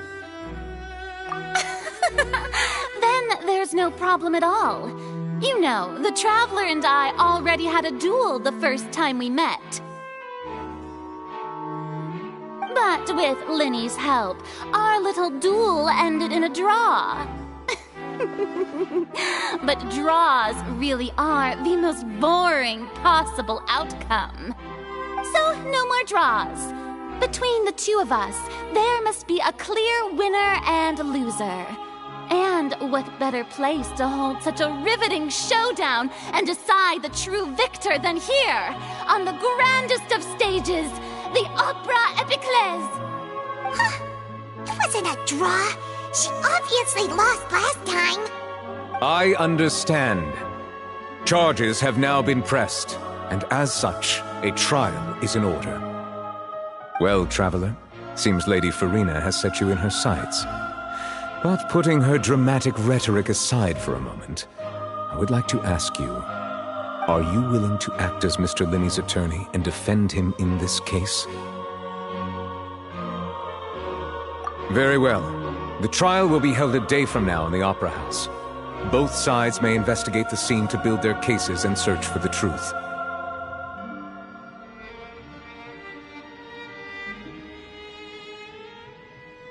Linney and his troupe are all potential suspects and shall remain within the Opera House. The audience may begin to leave in an orderly fashion once they have been cleared by the guards. A day isn't that long.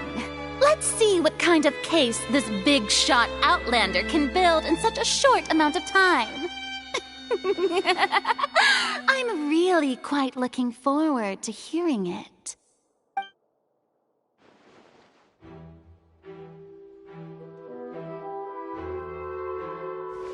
Lenny!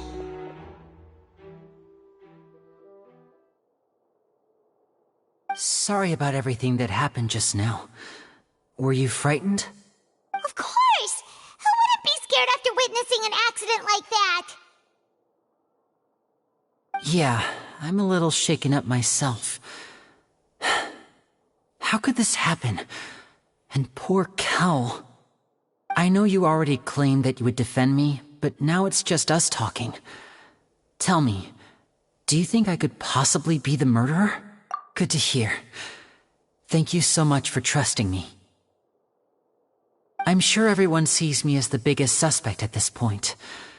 But, if you ask me, the whole thing is mysteries layered upon mysteries, such that all that's left is confusion. I don't know whether what happened there on the stage was purely an accident or not, and I don't know why poor Cal was in the box. As for how that girl chosen from the audience could suddenly disappear, I'm afraid I don't have any answers either. If someone tampered with my performance, then we need to figure out what they did. Even a skilled and knowledgeable magician like myself couldn't pull all that off in just 1 minute. Which is precisely why we need to investigate! As this book says, the impossible could not have happened. Whatever happened must have been that which is possible.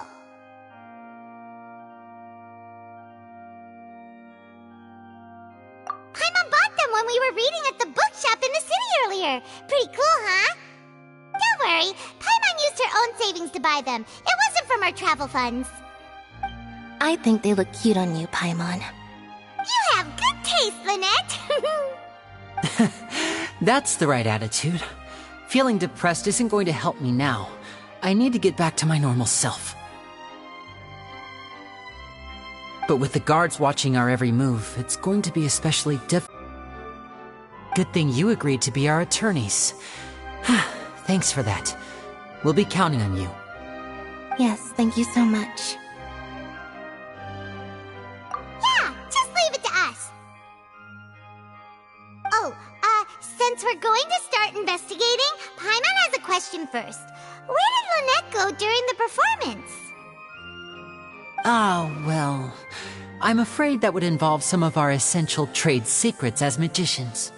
The secrets behind our magic are past saving, Linny. I suppose you're right.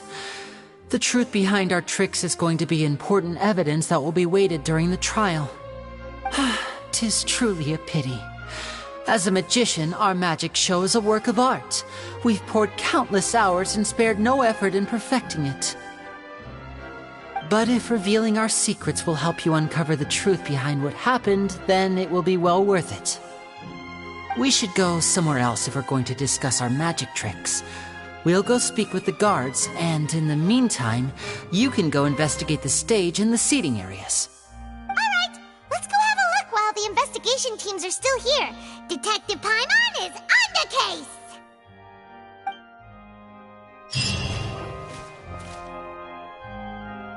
Hello, officer. How's the investigation going? I see. You must be the traveler that Lady Farina mentioned. Listen, I'll be perfectly honest with you. I'd avoid getting mixed up in this whirlpool of a mess if I were you. Huh? What do you mean? Come with me and you'll see. The deceased is one of Linny's assistants, named Cowell. Even though he hadn't joined the troupe long, he was hardworking and everyone generally liked him. The assistants are usually in charge of setting up and inspecting the props, as well as assisting with the show and keeping the crowd engaged. As you probably saw when you were in the audience, the water tank suddenly fell and smashed the box with Cowell inside it. This is the real mystery. We've already searched the scene and were unable to find any traces of the girl. However, if you look carefully, the box was positioned directly under the water tank. The ropes holding the tank were then burned by the pyrotechnics on stage, causing them to snap. All these factors lining up so perfectly makes it hard to see this as a mere accident. If anything, the more logical explanation is that the whole incident was intentionally planned, and Linny is the most likely person to have access to all these areas. But he doesn't have a motive! Are you both good friends of his? Well, you can't say we're good friends, but we've known each other for a little while. So in just a short time, he was not only able to win your trust, but even convince you to act as his attorneys. I know there's no such thing as magic. The real trick of a magician is holding the audience in the palm of their hand. I've seen a lot of cases, and I can tell you that people are the least reliable kind of evidence.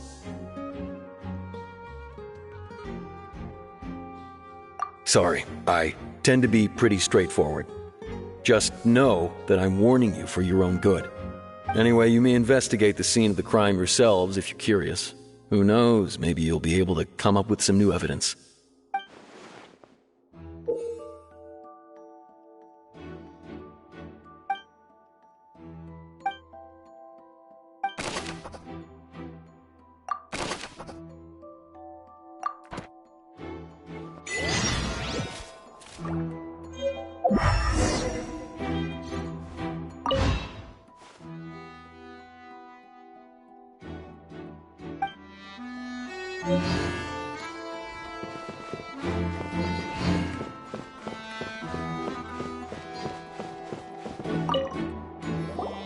So this is the rope that broke and caused the water tank to fall.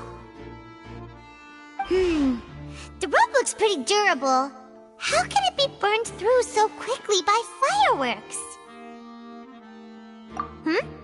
Why are you suddenly so serious, Traveler?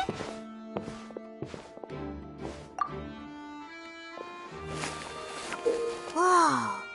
Look! This bit is made from different material! Most of it was burned away, but there's still a little bit of it left. Huh.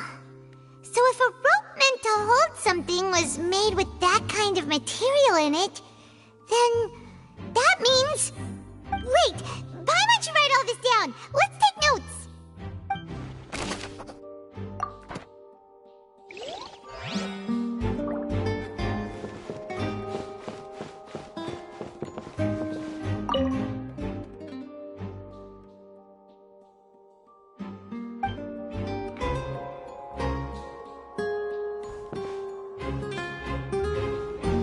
Whoever the this rope was obviously...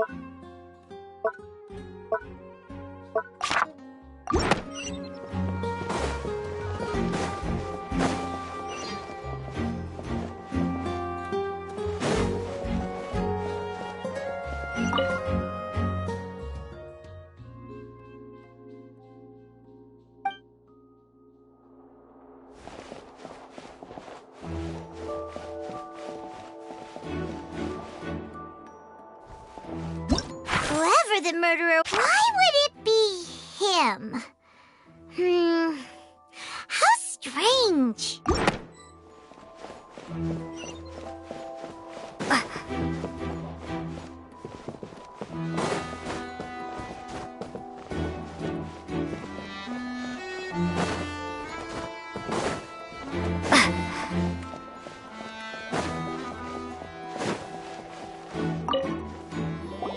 I see that you're investigating the area. Well, it just so happens that I'm interested too. If you find any new and interesting leads, be sure to share them with me, alright? We don't have too many thoughts yet.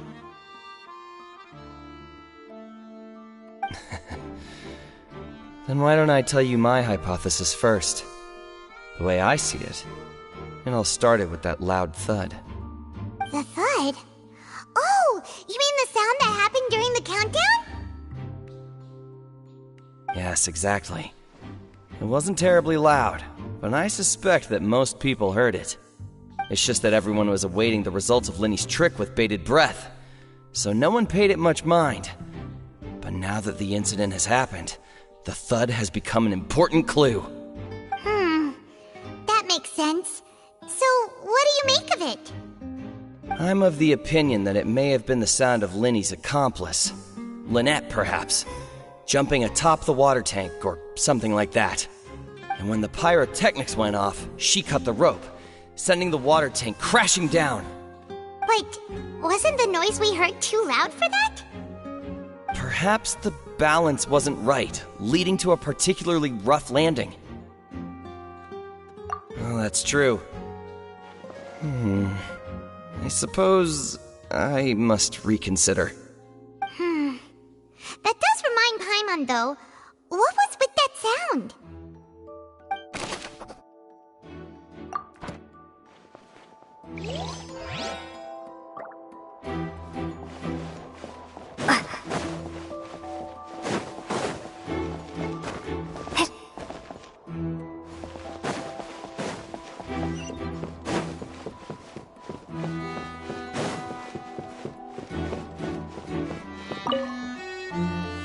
Go ahead, have a look around. In the end, we're both after the truth.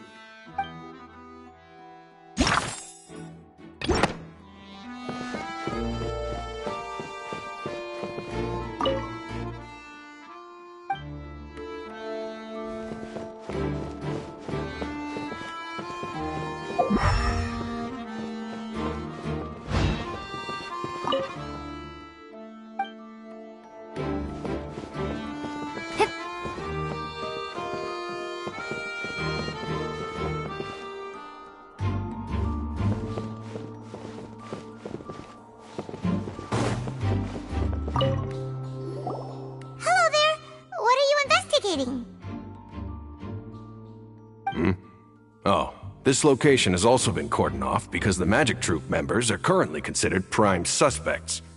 The investigation team is still collecting evidence. The seats were all booked in advance, so we were able to deduce the missing woman's identity by checking the guest list. Sure, it's not like this is confidential information. We will publish it later anyway when we petition the public to help us find the missing person. Her name is Halsey. She's a painter from Fontaine who's made a bit of a name for herself. Apparently, she wasn't a regular at the Opera House, but she'd been feeling some pressure with her work lately, which made her decide to come see the magic show. The Magic Troop members all claim not to know her. We have looked into her social connections. It seems that she has no personal grievances or conflicts of interest with the suspects. Simply put, she wasn't related to the Magic Troop at all, which matches the features of the previous serial disappearances. Were the victims of previous cases also chosen at random? That's how it seems to us, in any case. Apart from the fact that they were all young women of around the same age range, there really weren't any other connections between them. Okay then. No need to be so formal. If you do happen to see the missing girl, please be sure to contact us. It is of utmost importance that we get to the bottom of these disappearances.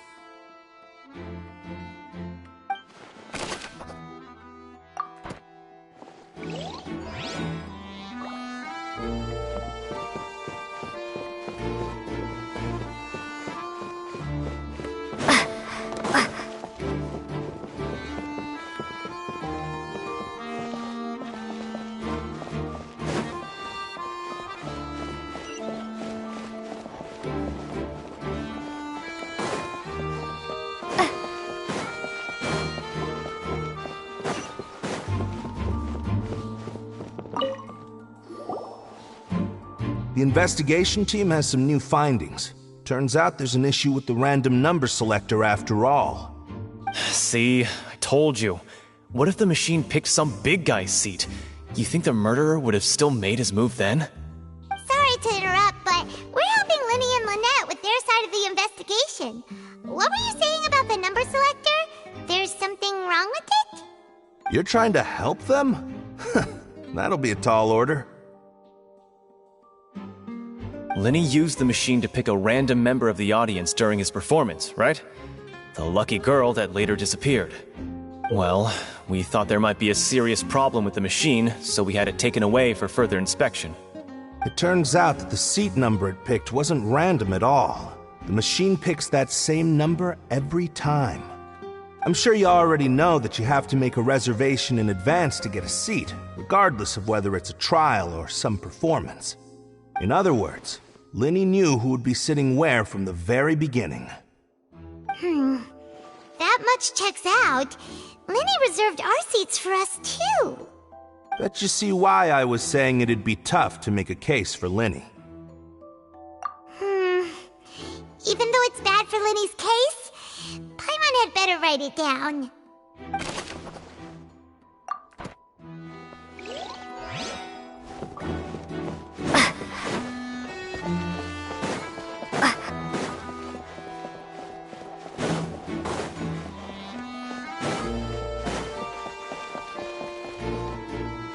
Linny's still talking to the guards. It seems he'll have a lot of explaining to do. I think someone will be assigned to monitor us later, but that's alright.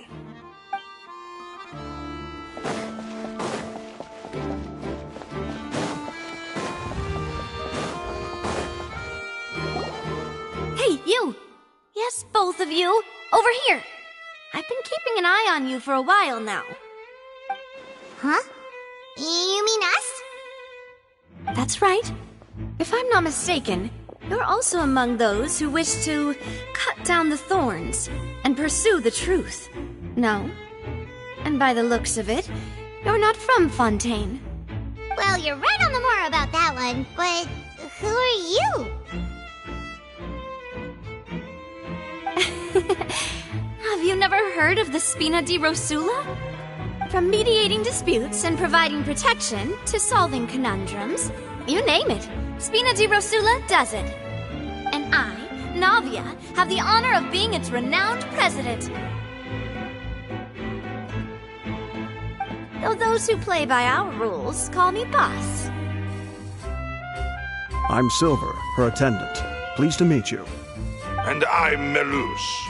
Demoiselle's various daily needs and affairs are under my purview. Huh? Boss? Demoiselle? What gives with the names? Well, I am the second generation president. Melus and the others are still used to my previous title. My apologies, Demoiselle. Should you prefer, boss, I will endeavor to use that instead. No need. You don't have to call me boss. Just Navia is fine. Okay, if you say so. Not that we're members of Spina di Rosula anyway. All merely trifling details. Never mind. Now, back to the situation at hand.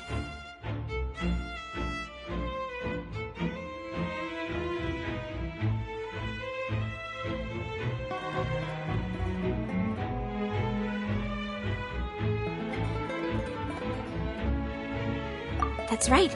I've always kept an eye on the serial disappearance cases. My interest stems from a matter back from my father's time. Judging from the look of things, I find Linny an unlikely mastermind. Really? We think so too! That's why we're looking for clues now! But how did you come to that conclusion? Intuition, naturally. My unparalleled intuition.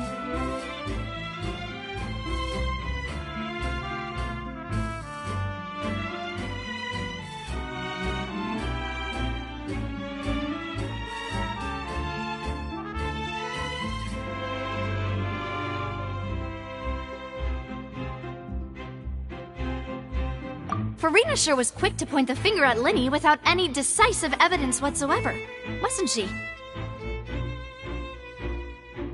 But that's not uncommon for her. If you remember, the Justice had to interrupt her and ask if she was pressing charges just to keep her from getting carried away. Anyway, a trial begins the moment someone levels charges.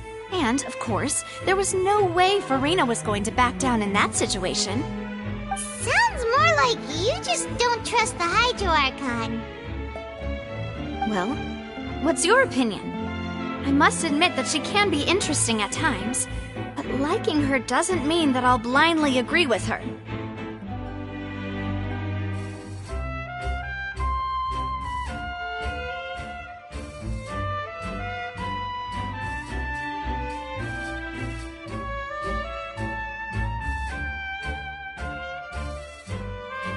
All right, I've answered your question.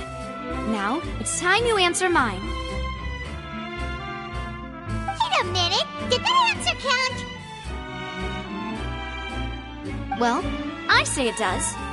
But don't worry, you won't hear any pointless questions from me. In your opinion, do you think it's right to treat a trial like it's an opera?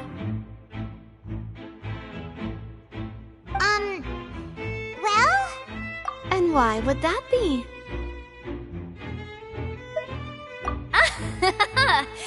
See, Silver and Melus? I told you they'd be different. Most astute of you, Demoiselle. I, too, think that the Traveler's response was most excellent. No matter how wonderful the script or how fervent the audience's expectations may be, the trials that go on stage here must be based in fact. And if that can be done, boss, then... All right, that's quite enough, Melus. Anyway, I like your answer. You pass with flying colors. Now, I need to make some preparations, following which our joint investigation shall commence. You two shall be my assistants. Wait! Since when did we become assistants? Oh, well, I can be the assistant, sure. Or your companion, if you like. I'm really not that fussy. That's more like it. Far be it from me to brag, but I believe that Demoiselle's intuition will be instrumental in uncovering the truth. You wish to save a friend from false accusations, and we wish to unravel the disappearances. In this sense, our goals are aligned. You have a point. you, mister. And what about you over there? What do you think? You seem like you've got something on your mind. I have nothing to add. Oh, alrighty then. We'll be making some preparations first. Just be sure to let us know if they start revealing Linny's tricks. Thanks!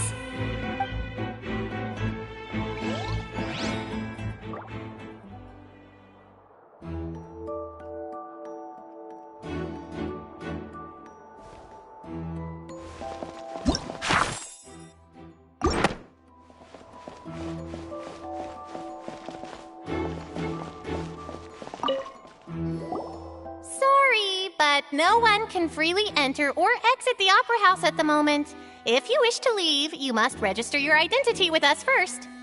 No, we're not leaving. We're representing Linny and Lynette as attorneys, so we're investigating the case. Were you always guarding this entrance? Yes. After the Chief Justice gave the order, everyone coming in or out must undergo a strict inspection. So, the missing girl couldn't have left from here. At least, not from that point on. I doubt there was much opportunity then, either. How can you be so sure, Well, because I was in charge of security near the entrance at that time. I couldn't see Linny's performance from here, which was quite a shame. Just my luck. But still, I did not abandon my post, and I stayed put no matter how loud the applause was. If someone had so much as even approached the door, I would have noticed it, let alone if they had tried to leave. We Melusines are good at that sort of thing, you know. So, it's safe to say the girl couldn't have left through here. Alright, thank you for your help. This'll be useful info.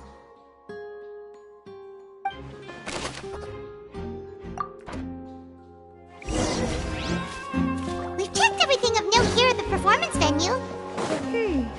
Paimon wonders how Linny's discussion with the guards is going. Let's go see, shall we? Ooh, things are getting interesting, huh? We're about to see how magic is made. Understood. Then I will be going with you. Just so you're aware, I will be monitoring your actions and making notes as necessary. Very good. Thanks for being so agreeable. I'd pull a rose out of my hat as a gift for you if I could. You may spare the pleasantries. I'm just doing my job. You've arrived. Who's this? Me? I'm Spina di Rosula's guardian angel. If you've got a problem, I've got the firepower. Sorry, I got a little carried away there. Call me Navia. I'm a partner of theirs, and we'll be helping investigate this whole situation. And these are my companions. Would you mind if they join as well? Fine by me. Oh, new helpers? I would be most grateful. Well, let's just say we're tagging along. It's not every day you get to see the secrets behind magic performed on such a large scale. I appreciate your kind interest. Come with me. We'll be heading below stage. Huh? Below stage? Yes, a world of secrets is hidden beneath this magic box, prepared specifically for this switcheroo trick. But before I reveal everything, you should have a look first. Notice anything strange here?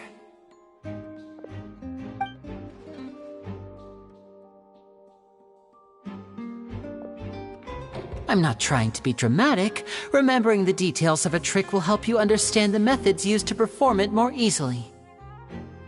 Huh. Weren't there balloons and other decorations here? Where did all that go? Ah, good eye. That said, you're still far from discovering the answer. The back? You mean the inside of the door? What's different about it? Paimon didn't notice anything.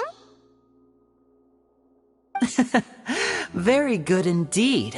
I thought you might not be able to catch that, given that you were sitting in the first row. The back of this door was patterned. Those patterns are now gone, replaced by a smooth wooden board. So, if you put 2 and 2 together, what do you get? Exactly. All right, let's go. I'll tell you how it works as we head down.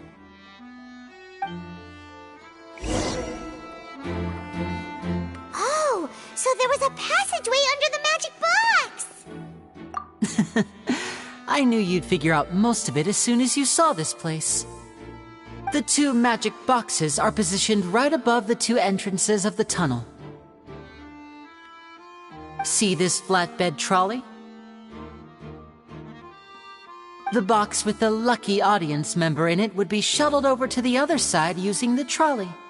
This trolley can raise and lower and even rotate, ensuring that the box will face in the right direction. I see. So that's the purpose of the box inside another box. Precisely. The inner box would descend after the audience member was put inside and be moved along the trolley, all while the outer box would remain on stage as if nothing had ever changed. So that's how you did it! Once the box was lowered, the trolley would store some energy through this device here, with which it would complete the rest of the steps. The audience member would only be able to feel some slight movements in the dark, and by the time she walked out, she would already be back on stage. Right! You were talking that whole time, and you even came out for a moment near the end! Ah, yes. A phonograph operated by Lynette was used to achieve that effect. My assistant and I had already scripted our conversation beforehand. When the countdown began, I had already gone to the opposite box via a tunnel using that ladder. And what about Lynette? Where was she? I was in the mezzanine space in the back of the box. Oh, interesting! That's how we were able to coordinate Linny's lines with the assistant. And, by the way, I was the one who walked out of the box at the end. I mean, we are twins. All it takes is a change of clothes and no one can tell who's who. And that's my favorite part of this trick. Only Lynette and I can perform it. So that's how it all worked! Wow! Every detail you revealed was more amazing than the last!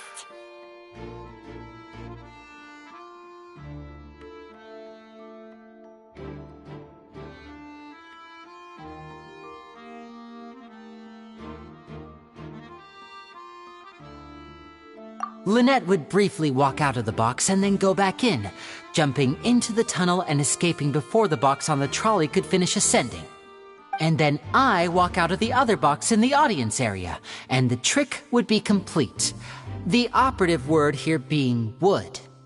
But as you saw, Cal was in the box, not our audience member. She, on the other hand, mysteriously vanished. We really don't know how that happened. If not for that interlude, this would have been an astonishing trick. I probably never would have figured out how you pulled it off. And yet, to think that someone was able to use this magic trick to commit a crime. Could we have a look around? I think we can come up with some more leads. This is the scene of the crime, so Linny and Lynette are not permitted to stay here. I'll escort them back up. Yes, of course. No need to be so strict now.